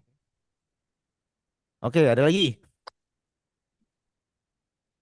Saya mau tanya tentang itu penyair dan pendendang gitu ya. Jadi itu fungsinya apa gitu ya? Kalau yang saya bayangkan gitu ya, mungkin ketika ada peperangan gitu kan, jadi mungkin ada kayak malam malam istirahat gitu ya, mungkin diisi dengan sair-sair gitu ya, atau berdendang Hmm. gitu kan ya. Apa begitu? Ya enggak ya itu salah satunya ketika dalam peperangan bisa juga. Tapi biasanya ketika dalam masa-masa biasa ketika lagi di masjid misalnya lagi dulu-dulu gitu juga suka ada orang yang sahabat yang berdiri membacakan syair memuji kepada Nabi SAW, memuji kepada keutamaan baginda Nabi SAW. Ada seperti itu. Makanya ada penyair. Begitu juga pendendang yang menyanyikan apa senandung yang memuji tentang baginda Nabi SAW, memuji kaum muslimin ya apa eh, ibaratnya adalah nyanyian yang baik lah yang memberikan yang membawa semangat karena itu kebiasaan orang Arab ya jadi nggak terbatas pada kalau perang aja kalau kita nontonnya kalau nonton film kan pas lagi perang biasanya apa di apa ketika lagi suka ada api unggun gitu kan habis itu orang pada pada nyanyi di situ kan kayak gitu kita biasanya Iya. perang itu kan digambarkan nggak seperti itu gitu jadi ketika perayaan-perayaan misalnya perayaan-perayaan lagi hari-hari apa gitu suka kan ada hadisnya Nabi SAW sama Aisyah tengok ada orang-orang dari Habasyah lagi bernyanyi di masjid sekarang Masjidil Nabawi kan gitu biarkan aja mereka lagi merayakan hari raya mereka gitu kan apa merayakan apa namanya perayaan mereka gitu jadi itu terjadi pada macam-macam occasion dan pada apa saja karena itu suatu kebiasaan orang Arab saja gitu ya jadi kadang-kadang lagi dulu-dulu tiba-tiba ada yang berdiri sahabat menyair sebegini Nabi sangat mulia kaulah anur ala nur segala macam gitu ya itu ada makanya dipuji-puji ya jadi itu kebiasaan jadi nggak terbatas pada perang saja tapi hampir pada setiap occasion yang memungkinkan karena itu bagian dari kebudayaan orang Arab ya. Dari penyair-penyair itu adakah syair-syair yang masih masih ada lah sekarang ini? Em, Mungkin ada ya nah itu dijadikan PR aja kalau gitu silahkan cari syair-syairnya Aduh, salah. tapi nggak apa-apa tapi memang betul kenapa karena sebetulnya begini loh karena orang Arab itu kan walaupun mereka kadang-kadang banyak yang nggak bisa baca tapi ketika bicara masa syair itu mereka banyak yang literasi sastranya cukup tinggi juga. Jadi para sahabat seperti Umar bin Khattab, Mus'ab bin Umair, itu ketika masuk Islam itu dikarenakan keindahan ayat Al-Quran. Kenapa? Jadi mereka tuh Umar itu sangat seorang sahabat yang sangat tinggi kemampuan syairnya. Ketika dibacakan surat Toha itu, Umar tahu bahwa ini tidak mungkin dibuat sama manusia. Dan bisa dapat kesimpulan seperti itu, tentunya karena tahu syair. Jadi tahu batas syair manusia yang orang Arab tuh bisa buat syair sebagus-bagusnya seperti apa sih dan tidak bisa mengalahkan Al-Qur'an. Mereka tahu karena mereka tahu ilmu-ilmunya. Nah, Hmm. jadi ketika itu apa namanya? Makanya itu menjadikan suatu apa namanya? Oke, ketika ini ayat Al-Qur'an maka masuk Islam. Kenapa? Karena ini tidak mungkin buat manusia. Kalau kita mungkin nggak tahu ya, kenapa? Karena bagi kita sama aja kan. Tapi kalau bagi Ya. mereka tidak sama. Jadi apa namanya sayanya pasti masih ada banyak dalam hadis beberapa ada ya sebutan gitu kan. Tapi saya juga nggak terlalu mendalami. Jadi kalau mau bisa di share nanti minggu depan silakan aja gitu. Cuman ini sebagai pembuktian aja bahwa khazanah syair itu sudah biasa di orang Arab eh, masuk juga ke dalam menurut ilmu makanya ada yang namanya matan-matan kalau dalam Al-Qur'an itu yang dihafal syair-syair itu sebagai bentuk menghafal ilmu-ilmu kaidah-kaidah ya dan itu asalnya udah zaman dahulu. Itulah justru yang membedakan antara syair dengan ayat Al-Quran itu ketika dibanding-bandingkan karena polanya memang luar biasa. Ya, tidak bisa orang Arab membuat ayat yang sebanding Al-Quran. Gitu. Ya. Historinya ada nggak? Ada banyak. Silahkan dicari. Ya, masih ada yang zaman Nabi pun saya-sayanya itu ada. Ya, gitu ya. Tapi dalam bahasa Arab biasanya. Jadi kalau kalau kita mau betul-betul melihat yang betul, coba kok compare aja. Dalam bahasa Arab tuh kita baca Al-Quran. Feel-nya pasti berbeda. Ya. Syair itu agak susah dibaca. Syair itu agak susah dibaca. Ya. Oke? Pak, Ada satu lagi? lagi Pak. Monggo Eh, silakan. ini penasaran tadi yang apa pegawai Rasulullah salah satunya kan Attab bin Usaid. Mm-mm. Beliau kan diangkat sebagai pemimpin apa Mekah. Mekah haji ya Pak. Ya, Haji. haji. Haji ya. Berarti Attab ini berarti orang pertama yang memimpin ibadah haji. Apa begitu Pak? Ya, mungkin ibadah Atau ya bagaimana? kalau ya jadi ibadah haji yang dilakukan ketika itu dalam perang apa kan setelah itu kan ada perjanjian damai ya. Perjanjian damai di Hudaybiyah itu yang mana ada ini tentang kapan orang Islam itu boleh berhaji. Kan tahun ini nggak boleh berhaji kan, harus umroh. Habis itu baru tahun 8 boleh berhaji. Nah, itu yang mimpin adalah Attab gitu. Jadi maksudnya adalah pemimpin pertama kafilah haji ketika perjanjian Hudaybiyah itu sudah diteken oleh dua belah pihak. Nah, seperti itulah. Boleh kita bilang bahwa pemimpin haji pertama kaum muslimin juga boleh juga ya. Ya, Itu bahasa seperti itu. Arabnya pemimpin haji itu apa sih Pak? Apa ya? Itu seperti guide itu ya Pak ya? Salah. Ya, ya, ya seperti bukan seperti guide lah. Jadi pemimpin itu adalah yang bertanggung jawab mas'ul. Jadi ketika jamaahnya tuh ada 10 nih, kita pergi 10. Baliknya tuh 10 juga gitu, enggak 9, enggak 11 gitu. Pokoknya dan yang mengurusi keperluan mereka pas masa haji gitu. Tempat tinggalnya di mana, Oh, makanya gimana gitu. oh Jadi tidak kayak tidak. Maksudnya itu bukannya yang memfasilitasi tapi ya, bukan untuk yang membimbing apa rukun-rukunnya gitu. oh Bukan Pak. bukan. Oh Itu bukan. lebih ke bukan lebih kepada mengurusi pelaksanaan. Jadi kalau kalau pembimbing itu rasanya semua sudah tahu kaidahnya ya, karena mereka orang Arab. Tapi kalau karena kan haji tidak banyak berubah ya, pelaksanaan itu tawaf gitu kan, kemudian apa sa'i apa kemudian dia cukur semua itu tuh hampir 80% lebih 90% ibadah haji itu masih sama ininya aturannya ya, kecuali yang Nabi SAW ajarkan. Jadi mereka ini lebih cenderung untuk karena mereka kan rombongan nih ya Mbak dari Madinah ke Mekah. Kan itu kan zaman dulu kan nggak ada mobil, nggak ada pesawat, nggak ada apa. Jadi mereka jalan kaki gitu kan. Kan pasti bawa barang-barang banyak tuh kan. Jadi dia bertanggung jawab memastikan bahwa semuanya selamat sampai tujuan, baik pergi dan pulang gitu. Ya. Jadi yang mengurusi pelaksanaan, mengorganisir, organisator lah. Mungkin kayak Hamlah Haji zaman sekarang nih. Kayak ada turnya misalnya apa gitu. Apa Mabruk atau Mubarok atau apa gitu kan PT-PT Indonesia tuh. Nah, itulah kayak gitu sebetulnya, ya. Terus ya orang yang pertama kali yang memimpin ibadah haji itu siapa Pak? Penasaran nih Pak. Maksudnya gimana? Yang guide atau gimana? Maksudnya kan dalam apa ibadah haji itu kan ada seperti apa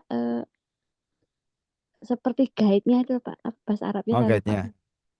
Itu Ya, orang yang pertama kali eh, itu ya mungkin siapa sih, Pak? ya mungkin atap ini sekalian lah sampai situ. Saya nggak tahu kalau dia mengatasnamakan sama apa. Cuman ya eh, kalau kalau dugaan saya mungkin atap atau dengan stafnya atap lah gitu ya. Saya nggak tahu apakah memang ada orang yang nanti jamaah kalau di sini bacanya begini ya, oke gitu kan. Kalau kita kayak gitu kan ya.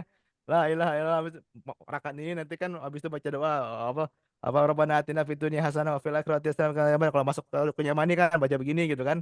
Itu apakah zaman dulu ada orang yang itu saya nggak tahu. Karena kalau bagi saya, sepengetahuan saya adalah orang Arab tuh sudah tahu kayak cara berhajinya. Pemimpin itu tuh sebetulnya yang ada itu terutamanya untuk orang-orang non Arab Bu, ya orang-orang Arab gitu. Karena mereka nggak tahu bahasanya, nggak tahu ininya. Sedangkan yang haji ini kebanyakan adalah orang-orang yang sudah tahu manasiknya gitu, ya. Tapi mungkin juga ada juga, tapi tidak. Saya belum kalau di kitab Zadul Ma'ad tidak disebutkan siapa yang menjadi apa guide seperti yang guide orang Indonesia tuh, ya. Tidak disebutkan. Cuma sebutkan Atap sebagai yang mengurusi, jadi kemungkinan besar ya itu juga gitu. Oke. Ini mau tanya untuk muazin. Mm-mm. Apa Eh, muazin? Pak dibilang kalau misalnya ada perbedaan tiap imam-imam ya Hambali gitu. Hmm. Eh, Kalau yang untuk pas azan untuk sholat subuh kan ada tambahan. Itu sama Ah, nggak semua itu? Kan as-sholatu khairum minan nar. aso Minan naum. aso aso minaum. As-sholatu khairum Ah, minan naum. Ya. ya jadi kalau yang yang berbeda itu ya tadi itu lapas pengulangannya. Jadi biasanya pada syahadat sama pada takbir. Adapun pada yang as-salatu itu ya mengikut kepada referensinya itu. Kalau misalnya dia nggak diulang. Jadi kalau yang ini hadisnya itu lebih kepada keterangannya yang di luar sholat subuh gitu. Jadi kalau Oke, yang sholat subuh itu yang ikut semua sama. sama Itu ya setahu saya. semuanya. Setahu saya. Oke. Ya. Saya mau Ya ini tanya nih. juga. Oh, belum ya? Silakan. Nggak apa-apa. Seru banget apa denger ini apa cerita sejarahnya ini sampai apa namanya. Jadi saya kebayang-bayang nih, itu kan udah sampai ke Romawi ya berarti ya perangnya gitu ya. Terus saya jadi Mm-mm. mikir nih apa namanya ada berarti Romawi kan udah jauh banget sama dari Arab. Soalnya bayangan saya tuh kalau eranya Nabi Muhammad tuh masih Arab gitu, masuk Saudi gitu ya. Tapi berarti Hmm. itu udah sampai ke Romawi, saya mikir ke Cina, ke Indonesia, berarti udah ada juga ya zaman-zaman dulu kali ya. Nggak ada Ya jadi cita-cita gini. yang itu ya, maksudnya. Nggak ngebayangin gitu loh, maksudnya. Berarti udah jauh sekali. Iya, jadi saat itu kan sebetulnya Romawi kan ada dua ya. Ada Romawi yang apa? Romawi yang bagian kalau kalau kita dengar ceritanya kan yang Julius Yunani, Caesar terpisah dengan ya Yunani. Julius Caesar. Yang Romawi yang satu kan ada di daerah wilayah Italia itu. Itu kan Julius Caesar. Kemudian satu lagi adalah yang di Konstantinopel dengan Mark Antony kan. Kalau kita baca kisah yang Oh, apa Cleopatra itu kan jadi terpisah kan Romawi Timur sama Romawi Barat. Nah, ini lebih kepada Romawi Timur ini. Ya, Romawi oh, Timur. oke, Jadi oke. mereka tuh di Konstantinopel pusatnya dan mereka juga menguasai sebagian besar wilayah Jazirah Arab saat itu. Maksudnya Syam itu seperti Damaskus gitu kan. Habis itu Yordania, Syria yang kita kenal sekarang itu sebagian sampai ke Yordania itu dikuasai oleh wilayah Romawi, ya. Kenapa Romawi tidak masuk ke dalam tidak menguasai negara apa Arab Saudi yang kita kenal Mekah Madinah karena di situ nggak ada apa-apa, nggak ada pertanian, nggak ada apa pokoknya kering lah. Jadi kalau menguasai pun nggak ada untungnya gitu ibaratnya. Jadi daerah itu daerah yang di-ignore sama semua orang gitu kan, ya. Tetapi jadi saat itu perang itu terjadi di Yordania karena Yordania itu adalah wilayah kekuasaannya Romawi saat dulu. Oke. Gitu, ya. Berarti udah ada ya orang-orang maksudnya yang daerah-daerah sono maksudnya Cina apa gitu kali. Nggak ada Oh sudah. disebutin ya. Udah ada Ya, ya ya maksudnya nggak ada saat cerita itu di kitab itu. Nggak ceritanya penasaran. adalah yang diutus itu kalau zaman baginda Nabi SAW cuma seputar Jazirah Arab. Yang masuk ke Cina itu ketika zaman Utsman ada sahabat yang diutus ke sana, ada, Oh, berarti ya. udah sampai jauh juga ya. Udah, Oke. udah sampai Cina juga, ya. Sampai Cina, Afghanistan Insya juga ada. Allah. Dan Oke. ketika Afghanistan ditaklukkan itu, Afghanistan aja dulu ditaklukkan itu kan masih Buddha penduduknya ya. Itu pun susah Ah, payah juga tentara Muslim menaklukkan zaman Utsman kalau tidak salah juga. Jadi susah payah juga udah keras kepala orang-orang yang zaman dahulu kan. Tapi ketika keren, masuk Islam mereka keren, jadi kuat keren. Islamnya gitu. Hmm. Ya. Nah, boleh. Kalau Makasih. mau Tapi kitab yang Ah, sejarah yang bagus yang lengkap, coba cari kitab Al Bidayah wa Nihayah karangan Al Imam Ibnu Katsir. Itu berjilid-jilid itu udah diterjemahkan juga dalam bahasa Indonesia.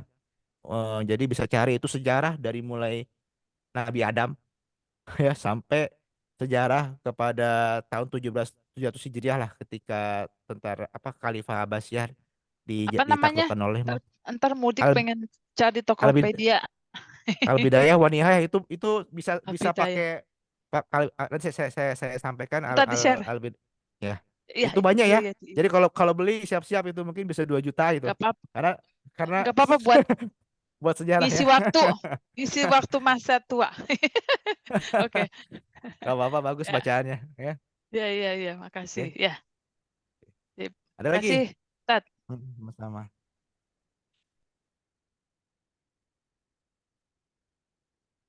tapi Ada lagi itu nggak? kok nggak Pak? Kalau misalnya ada hadis yang mengatakan tuntutlah ilmu sampai ke negeri Cina. Nah, itu juga kalau kita Oh iya sebenarnya itu gini tuh. aja lah. Ya itu ada nggak sih? Ya, iya itu juga penasaran. Ya itu ada yang mengatakan itu bukan hadis gitu kan. Ada ini gitu kan. Ada yang bilang itu perkataan sahabat gitu. Tapi intinya gini aja lah, kalau nurut ilmu aja gitu. Gak usah berpedoman ada hadis itu. Tapi memang saat itu apakah Cina itu sudah diketahui? Ada memang pasti kan sudah ada hubungan dagang, tapi memang tidak banyak gitu kan. Karena kan mungkin jalur sutra ya. Cina kan saat itu banyak berdagang dengan Romawi. Tidak sama Cina kan lebih dekat kepada Persia ya saat itu ya perbatasannya Karena kan karena dulu Persia kan kan Iran. jalur perdagangannya kan maksudnya di Cina itu kan udah ada dinasti-dinastinya sebelum itu kan. Ya, ya. Itu benar, tapi ya tadi persoalannya apakah sudah dikenal atau tidak Cina gitu, serasa sudah mungkin dikenal karena fakta perdagangan. Tetapi apakah ada trade perdagangan yang nyata antara kaum muslimin dengan Cina itu saya tidak tahu ya. Setahu saya tentang kaum muslim itu berdagangnya di Syam. Jadi pergi ke daerah Libanon, ke daerah Palestina, kemudian situ mereka berjumpa dengan pedagang-pedagang lain. Jadi mereka dagangnya itu di situ gitu. Mereka bawa barang dagangan itu dititipkan sama kafilah dagang, bawa ke sana, dijual di sana, dibawa balik gitu. Hasilnya gitu ya. Mungkin saat itu sudah ada interaksi gitu ya dengan sebagian pedagang-pedagang di Cina. Gitu.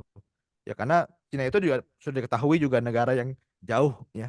Jadi ketika ada hadis bilang menurut ilmu sampai Cina itu ya walaupun kita perdebatkan sanadnya apakah dia sahih atau enggak sampai ke Nabi, hakikatnya adalah satu bahwa tuntutan ilmu bukan ke negeri Cinanya ya, sampai tempat yang jauh maksudnya gitu.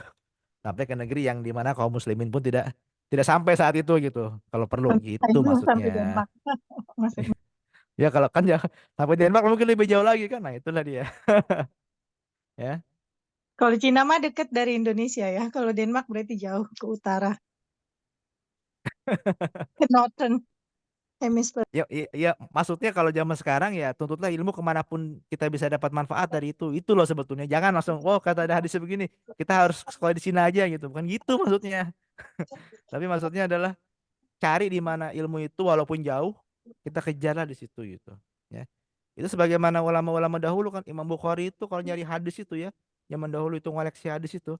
Dia dengar ada hadis dari Nabi ada pada seorang ulama yang di sini. Dia datang ke sana jauh berbulan-bulan gitu, minta satu hadis saja gitu. Ya. Maksudnya dicari sampai dia sampai ke dalam lubang manapun juga gitu kalau perlu. Itu sebetulnya hakikatnya. Jadi kalau kita jumpa ilmu walaupun dia cuma sedikit tapi bermanfaat dari tempat yang jauh kita kejarlah itu. Ya, karena ilmu itu hakikatnya nggak ada yang buruk. Dan kalau kita menuntut dan sekali lagi ya definisi ilmu ini penting nih, ya. Kadang-kadang kita definisi ilmu nih ilmu-ilmu dunia kita anggap sebagai ilmu. Ini para ulama itu eh, berbeda pendapat gitu ya. Apakah yang dimaksud tolabul ilmi ini adalah fisika, matematika gitu. Nah, kalau pendapat Sayyidina Umar, kalau yang dimaksud menurut ilmu itu apa sih? Itu adalah apa-apa yang maqala Allah wa maqala Rasul.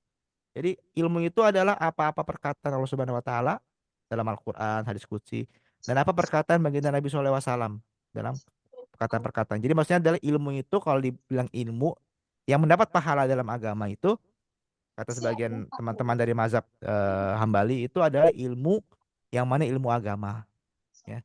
Bukan ilmu fisika, bukan ilmu matematika. Itu kata-kata mereka ya gitu. Kalau kita mau pegang perkataan yang mana ya masing-masing lah gitu. Ya, gitu. Saya penasaran Pak, yang al-hadis. Jadi al-hadis itu kan apa yang dikatakan Nabi Muhammad SAW ya. Jadi sahabat-sahabatnya itu yang ngumpul-ngumpulin gitu ya, apa namanya? Terus yang ke tadi Abu Khori, jadi dia ngejar apa namanya orang-orang yang tahu deket kali gitu, gitu bukan? Terus dikumpulin Iya, gitu. iya. Oh, Jadi tapi hadis nggak ada itu ditulis sendiri pas zaman Nabi itu ada sahabatnya. Oh ya kamu tulis gitu, nggak gitu ya? ada juga. Jadi Ada juga. hadis-hadis hadis juga tuh nah, Bang tidur bang. jadi Mama hadis itu juga tuh udah ada yang ngantuk. ada yang Udah sebagian pakai yang obat salah jerawat bang. pendapat bahwa Abang. hadis itu Udah pakai obat cuman jerawat. di apa namanya? Cuman disampaikan Langsung ketika tidur ya. dari Review. hafalan saja. Ya, padahal Iya. hadis itu juga ada yang apa namanya? Ditulis 8.30 juga. mama juga mau Jadi tidur. ketika zaman dulu Ini sekarang kan. zamannya siapa namanya? Mama juga mau Baginda Nabi tidur loh nungguin SAW ada abang seorang gitu. pencatat namanya Udah Abdullah bang. bin Abdullah 8.30 bin Amr bin bang. As, ya seorang sahabat Besok Nabi pagi aja lah SAW. makanya banyak. Kemudian ini ada yang belum mute Udah ini. tidur. Ya itu Minum Mbak vitamin Hira. bang. Mbak Gak Hira. apa-apa. Ini aja ngantuk bang. Kedengeran. Ya, jadi gini. Jadi hadis itu juga eh, 8.30. sudah ditulis juga ketika zaman Nabi SAW. Tetapi pada awal-awal Bandel turunnya banget turunnya sih. ayat Al-Quran itu Nabi SAW melarang untuk menulis hadis. Kemudian setelah Ayo zaman cepetan.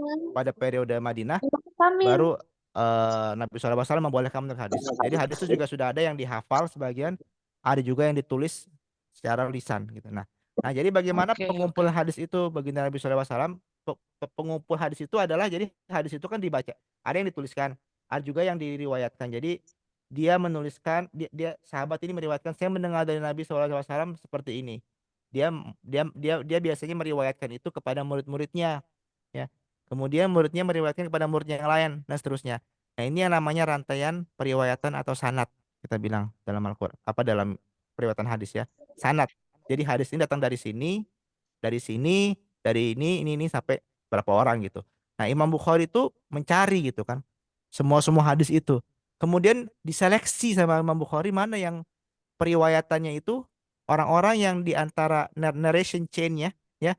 Enggak, apakah ada yang memiliki sifat-sifat yang buruk, misalnya suka suka berdusta, apakah suka berbohong, apakah pelupa gitu kan. Itu ya. Kalau hadis-hadis itu ada yang orang itu seperti itu, dibuang hadis itu karena Ini sih hadis kayak itu gini cacat dulu. gitu.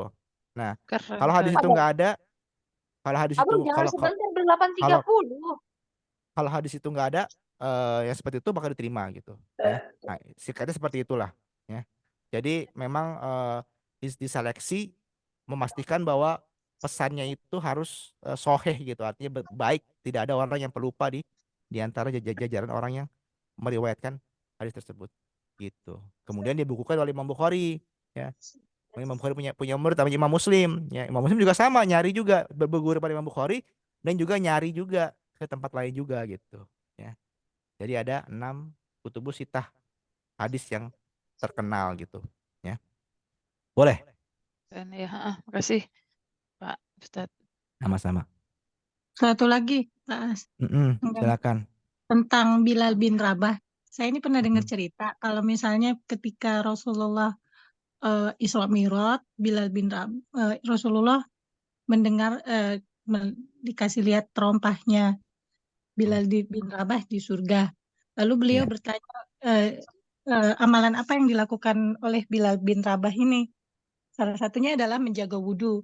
Jadi kan setiap sahabat-sahabat itu melakukan amalan-amalan spesifik gitu ya. Ya. Nah, kalau kita ini sebagai maksudnya yang paling belakang umatnya gitu, bagaimana mensiasati untuk ya amalan-amalan apa aja yang paling utama gitu, yang bisa kita lakukan, Ya. yang mungkin bisa menjadi contoh gitu dari para sahabat-sahabat beliau. Oke. Iya, pertanyaan bagus ya. Kalau kita perhatikan bahwa semua amalan-amalan yang sahabat-sahabat buat ini, apakah dia amalannya sangat signifikan dari sisi apa impact gitu? Enggak kan terlalu signifikan. Menjaga wudhu misalnya, ya kan? Jadi sebetulnya amalan-amalan apa sih yang bisa membuat kita itu adalah pertama, amalan itu adalah amalan yang harus ikhlas kita buat yang pertama. Bukan jenis amalnya, tapi ketika kita buat itu, amalan itu harus yang kita buat paling ikhlas. Dan kita jaga amalan itu ke niat-niat kita sebaik-baiknya. Sehingga dia menjadi amal spesial kita gitu kan. Yang orang lain nggak tahu kecuali diri kita sendiri gitu. Itu kuncinya bagi saya. Ya, jadi nggak karena ada orang-orang yang masuk neraka cuman gara-gara amalannya buruk. Amalan sedikit saja yang buruk. Misalnya adalah orang masuk neraka dihukum gara-gara ketika dia kencing tapi tidak pernah membersihkan dengan betul ya kemaluannya gitu kan, menjaga ke itu cuma itu saja, itu dimasuk neraka gitu kan, gara-gara tetesan air kencing itu yang kena bajunya gitu ya. Ada orang yang masuk surga gara-gara memberi minum ya, kisah Bani Israel ini eh memberi minum anjing yang kehausan ya. Padahal amalan itu amalan yang mungkin ya kasihanlah saya kasihlah dia, cuman karena dia sayang dengan makhluk itu, dan karena dia sayang dengan makhluk itu maka Allah pun sayang dengan dia, maksudnya dimasukkan surga. Ada orang yang dimasukkan neraka gara-gara kucingnya dikurung di rumah, tidak dikasih makan, mati kucingnya. Dia masuk neraka gara-gara amalan yang kecil itu, dosa yang kecil itu gitu. Jadi yang mana sih? Nah, kita nih boleh memilih apapun amal-amal kita yang kita rasa kita paling nyaman buatnya, yang bisa jadi amal spesial kita. Yang bisa nanti kita persembahkan kepada Allah Subhanahu wa taala untuk ya Allah saya udah buat ini gitu. Yang nggak ada lagi yang tahu kecuali kita buat itu ya Allah. Walaupun sedikit tapi saya buatnya ikhlas, tidak pernah ini, nggak pernah ada niat buruk. Nah, nanti amal-amal itu mungkin yang akan bisa membantu kita masuk surga. Ya, itu aja pesan saya. Jadi banyak kok. Misalnya mindahin apa, kalau kalau kita tengok depan rumah ada jalan suka licin gitu kan. Gara-gara es gitu. Kemudian ada orang karena kita tahu rumah ini rumah orang tua udah nggak bisa ngebersihin lagi. Kita bantuin ngebersihin aja supaya orang nggak ada celaka gitu. Setiap hari kita buat itu ikhlas aja kita, walaupun itu bukan wilayah kita buat supaya orang nggak ada yang celaka. Dan kita buat itu udah saking ringannya gitu. Kita nggak ngerasa itu kayak wah hebat nih, aku hebat nih. Enggak, tapi kita udah biasa aja gitu. Kasihan nanti. Jadi udah suatu kebiasaan yang kita sendiri mungkin sudah lupa kita buat itu karena apa? Tidak kita ingat-ingat lagi. Itu bisa jadi amal spesial nanti yang dari semua amal kita yang punya ada. Bisa jadi cuman dia yang bertahan amal itu. Kenapa? Karena kita buatnya ikhlas, kita buatnya karena Allah Subhanahu wa taala, kita nggak mengharapkan pujian manusia. Bisa jadi amal-amal yang kita anggap amal spesial kita di mata Allah malah habaan mansuro seperti debu yang berterbangan karena kita buatnya karena mau pamer sama orang, niat kita nggak betul gitu kan. Wah, harta yang kita pakai untuk beramal itu juga harta yang haram misalnya gitu. Justru yang menyelamatkan kita amal-amal kecil yang kita nggak pernah nyangka bakal bisa menyelamatkan kita. Makanya perintah Allah Subhanahu wa taala wa quli malu beramalah kamu semua fasayarallahu wa rasuluhu wal mu'minun. Nanti Allah akan tengok, Nabi akan tengok, dan orang-orang beriman juga akan tengok semua. Gitu. Amalah kamu apa saja, ya. Karena kita tidak tahu amal mana yang menyelamatkan kita ke surga, dan pastikan kita punya amal spesial yang hanya kita sendiri yang tahu. Gitu, ya. Pak, maaf, Hmm. sangat menarik karena ini baru ingat, Pak. Begini, Pak, ini cerita yang saya alami, pengalaman maksudnya gitu. Jadi kan menyangkut menjaga wudhu. Suatu saat waktu itu perjalanan saya pulang ke Indonesia. Waktu itu saya mau sholat di pesawat. Nah, terus dalam pesawat itu ternyata kehabisan air. Sedangkan saya sebelumnya itu sudah, maksudnya ke toilet maksudnya. Terus saya memakai tisu basah, Pak, karena berhubungan tidak ada air lagi. Terus maksud saya itu ada air, terus saya bisa mencuci tanpa menggunakan tisu basah. Terus saya mau bertanya, pertanyaan saya, bolehkah menggunakan tisu basah untuk membersihkan, misalnya habis kencing begitu, menggunakan tisu basah, terus kita membersihkan tangan kita dengan tisu basah, terus mengambil tayamun untuk bersolat. Itu sah atau tidak, Pak ya? Mohon Ya, penjelasan. ya jadi kalau membersihkan apa setelah kencing itu pakai paling afdol pakai air, tetapi pakai tisu juga boleh ya selama betul-betul tidak tersisa gitu. Karena zaman dulu kan membersihkan ada yang menggunakan batu ya, batu ya. Iya. Jadi pakai makanya ada yang bilang 3 batu gitu kan, 3 batu. Maksudnya bukan batu ya satu, ambil 1 batu bersihkan bagian belakang kita, ambil lagi betul lagi bersihkan sampai 3 kali. Makanya dalam mazhab Hanafi itu nggak terlalu strict, nggak sestriknya mazhab Syafi'i di mana kalau ada najis kecil itu eh, baju nggak sah. Mazhab Hanafi lebih longgar misalnya kalau najis itu masih lebih kecil daripada lubang dubur itu masih diterima gitu. Masih bajunya itu boleh gitu. Kita nggak tahu mungkin dubur siapa nih kan, tergantung dubur orang gitu ya. Apakah orangnya besar atau kecil, tapi maksudnya adalah ada pemaafan di situ. Dikarenakan apa? Karena zaman dulu juga kita nggak mungkin bisa, apalagi zaman di Arab kan air itu kan susah.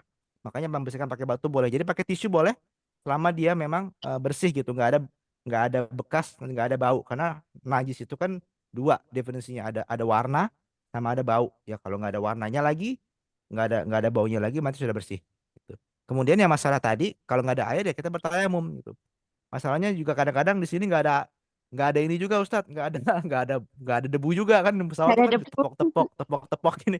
Ya paling kan kalau formalitas lah gitu, tepok-tepok kayaknya ada gitu. Bismillah mungkin mikro mikro mikro inilah gitu. Kita fattaqullaha mastata'tum ya. Yang ini definisi ini banyak ulama-ulama berbeda pendapat, apakah harus sholat, apakah nanti dijama aja Ustadz atau gimana. Ikutlah pada kemampuan kamu. Karena kalau kondisi seperti ini sangat sangat sangat susah. Setiap orang punya kemampuan yang berbeda-beda. Ada yang ngotot, nggak apa nanti saya kalau udah mendarat saya sholat, saya jamak gitu. Boleh. Ada yang mengatakan nggak apa lah saya wudhu sekarang aja pakai tayamum sebisanya nanti saya sholat gitu. Udah sah gitu. Ya, seperti itu juga boleh gitu. Jadi ikut pada apa namanya mana yang rasanya lebih mudah bagi kita. Dan juga tanya sama kalau ada pembimbing haji misalnya atau apa. Biasanya orang-orang haji itu kan pakai tayamum kan di pesawat gitu kan. Nah, itu juga suatu yang udah jadi suatu apa kemakluman lah karena susahnya kondisi. Bayangin aja kalau semua orang pada ngantri gitu di masjid apa di toilet itu bisa banjir pesawat itu kan. Itu bisa membuat apa namanya? Berbahaya penerbangan tersebut ya. Tidak sehat. Jadi itu lebih besar kemudaratannya dan Islam itu sangat-sangat menjaga diri manusia dari mendapatkan kemudaratan. Jadi fattaqullaha mastata'tum. Bertakwalah kamu semampu kamu. Kalau seperti itu kondisinya yang selalu dimaafkan. Kita berbuat sebagaimana semampu kita. Jelas, Mbak ya? Jelas. Hmm. Berarti bisa menggunakan tisu basah, tapi dengan syarat tidak berbau dan tidak berwarna.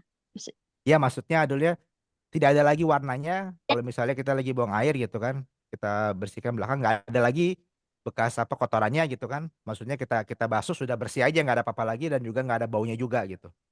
Ya, seperti itu. Itu kondisi najis lah. Apakah sesuatu itu ada najis apa enggak? Biasanya tengok dari warnanya dan dari baunya. Oke. Oke. Terima Jadi kasih, tisunya Pak. tisunya boleh berbau, nggak apa-apa. Yang nggak boleh itu adalah bau najisnya itu nggak boleh ada lagi gitu. Ya, ya. Bahasanya buat baby itu loh, Pak, maksudnya. Itu Karena boleh nggak apa-apa. saya tidak Ya. sholat seharian, Pak. Karena saya yakin, maksudnya saya ragu-ragu. Takutnya nanti tidak sah sholat saya gitu loh. Tidak sah sholat. Sedangkan sholat itu sah kan dimulai dari wudhunya, Pak. Kalau dari Ya. wudhunya saya salah, berarti seterusnya itu. Ya gini aja Mbak, orang lagi perang aja. Wa idza kuntum ila sholati kalau kamu wa idza kunta fihim fa aqamta lahumus sholata fataqum ta'ifatan minkum. Kalau kamu berada pada mereka, wahai Rasulullah dalam kondisi perang gitu, maka kamu pergilah kepada satu bagian dari mereka. Sebagian tuh perang harus apa sholat. Itu pertama, yang kedua jaga di belakang gitu. Jadi dalam kondisi perang aja orang harus perang dalam apa harus sholat gitu. Kalau dalam kondisi perang kira-kira wudhu di mana ya? Paling entut misalnya gitu. Sholat aja kan.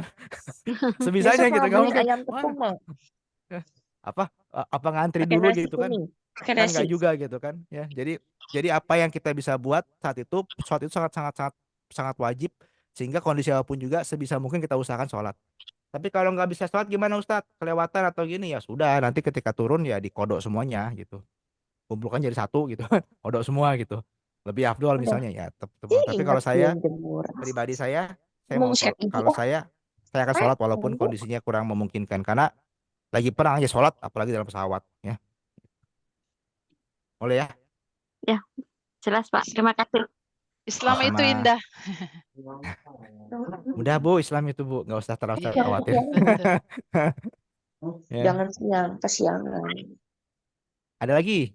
Ini jadinya pembahasan pikir kemana-mana atau lagi dulu nggak apa-apa. Bobo, Justru mungkin itu kok sesi favoritnya kayaknya, Pak. Tanya jawabnya. Iya. Pak Ahmad jadi diem ya Pak. Sama Mama. Ya nggak apa-apa. Nanti kalau sudah masuk ke bagian banyak. fikihnya ini Iya. ya. Karena sekarang Jadi banyak yang masih diserap. sekarang Ayo, masih Bang. bagian kepada sahabat. Nanti tapi ada berikutnya minggu depan masuk kepada Udah, Bang. Tidur.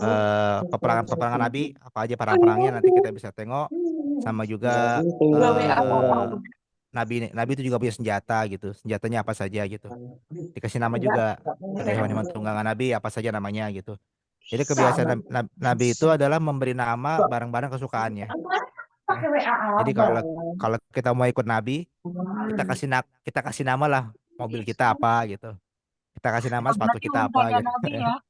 Ya masa lucu amat ya? Oke. Dikasih nama semua jadi. Ada pedangnya juga ada kan, pedangnya yang terkenal Zulfikar yang dipakai Sayyidina Ali kan, yang ujungnya 2 tuh. Itu kasih nama juga sama Nabi SAW ya. Sama Semua orang itu ya? dikasih. Oke. Iya. Dipakai sama orang sekarang Zulfikar kan. Kalau itu nama Iya. pedang. Oh, Yang kayak 2 itu tajaman cuncinya 2 itu yang dikasih ke Ali. Sayyidina Ali untuk perang Uhud itu kan. Jadi ketika musuhnya nebas tuh kan pakai tengah-tengah tuh bisa nancep pedang itu kan. Jadi ambil pedang yang musuhnya bisa ditebas gitu. Jadi semua tuh ada namanya, baju zirahnya ada namanya, semuanya ada namanya. Kita kemarin juga ada bicara apa keledainya ya. Namanya siapa? Dul ya. Duldum. Dul ya. Dul ya. Jadi kalau ada yang namanya Dul tuh jangan pakai nama Dul ya, karena itu nama keledainya Nabi ya. Ya, semua yang di Arab tuh nggak berarti bagus ya. Ya, ya. Nah, gitulah pokoknya supaya kita tahu kalau kita mau ngikut ya kebiasaan itu. Saya juga kayak gitu. Saya punya mobil saya kasih nama gitu kan. Dulu yang namanya waktu pertama kali punya saya kasih nama Bige karena barunya besar. Habis itu saya kasih nama waktu di Malaysia mobil kayak mobil Mr. Bean tuh Pro 2 Kelisa warna kuning gitu kan. Saya kasih nama Bean karena kayak mobilnya Mr. Bean gitu kan. Oh. Ya. Jadi kita selalu nyebut itu Bean. Kenapa? Aku mau bawa Bean dulu ke bengkel gitu. Ya. Nah, maksudnya mobilnya ke bengkel lah gitu kan. Ya. Jadi kalau punya mobil banyak kan enak bilangnya mobil dulu yang mana tuh? Yang ini yang nggak perlu sebut merek kan. Sebut aja namanya gitu. Jadi kita kayak ada semacam emotional attachment juga sama barang itu. Gitu. Ya. Itu bukan sunnah yang inilah maksudnya kebiasaan Nabi kalau kita mau ikut bagus kalau enggak juga nggak apa-apa. Oke, nanti mudah-mudahan bisa Temanya udah bahas full itu belum? dan minggu depan kita coba tengok apakah bisa lebih ini 55%. lagi. Abang belum mau ambil charger Oke? abang. Apa tanya Boleh lagi? nggak? Oh, ya. Oke. Nggak ada? Oke, kalau nggak ada kita tutup dengan membaca doa kafaratul majelis dan juga surat al-asr ya. Subhanakallahumma wa bihamdika asyhadu an la ilaha illa anta astaghfiruka wa atubu ilaik wal 'asr innal insana lafi khusr illal ladzina amanu wa 'amilus solihati wa tawassaw bil haqqi wa tawassaw bis sabr. Ya, mohon maaf kalau ada kesalahan. Insyaallah jumpa lagi minggu depan. Assalamualaikum warahmatullahi wabarakatuh. Waalaikumsalam. Terima kasih banyak Bang. Terima kasih Sama. Pak Angkana. Jazakallah khair.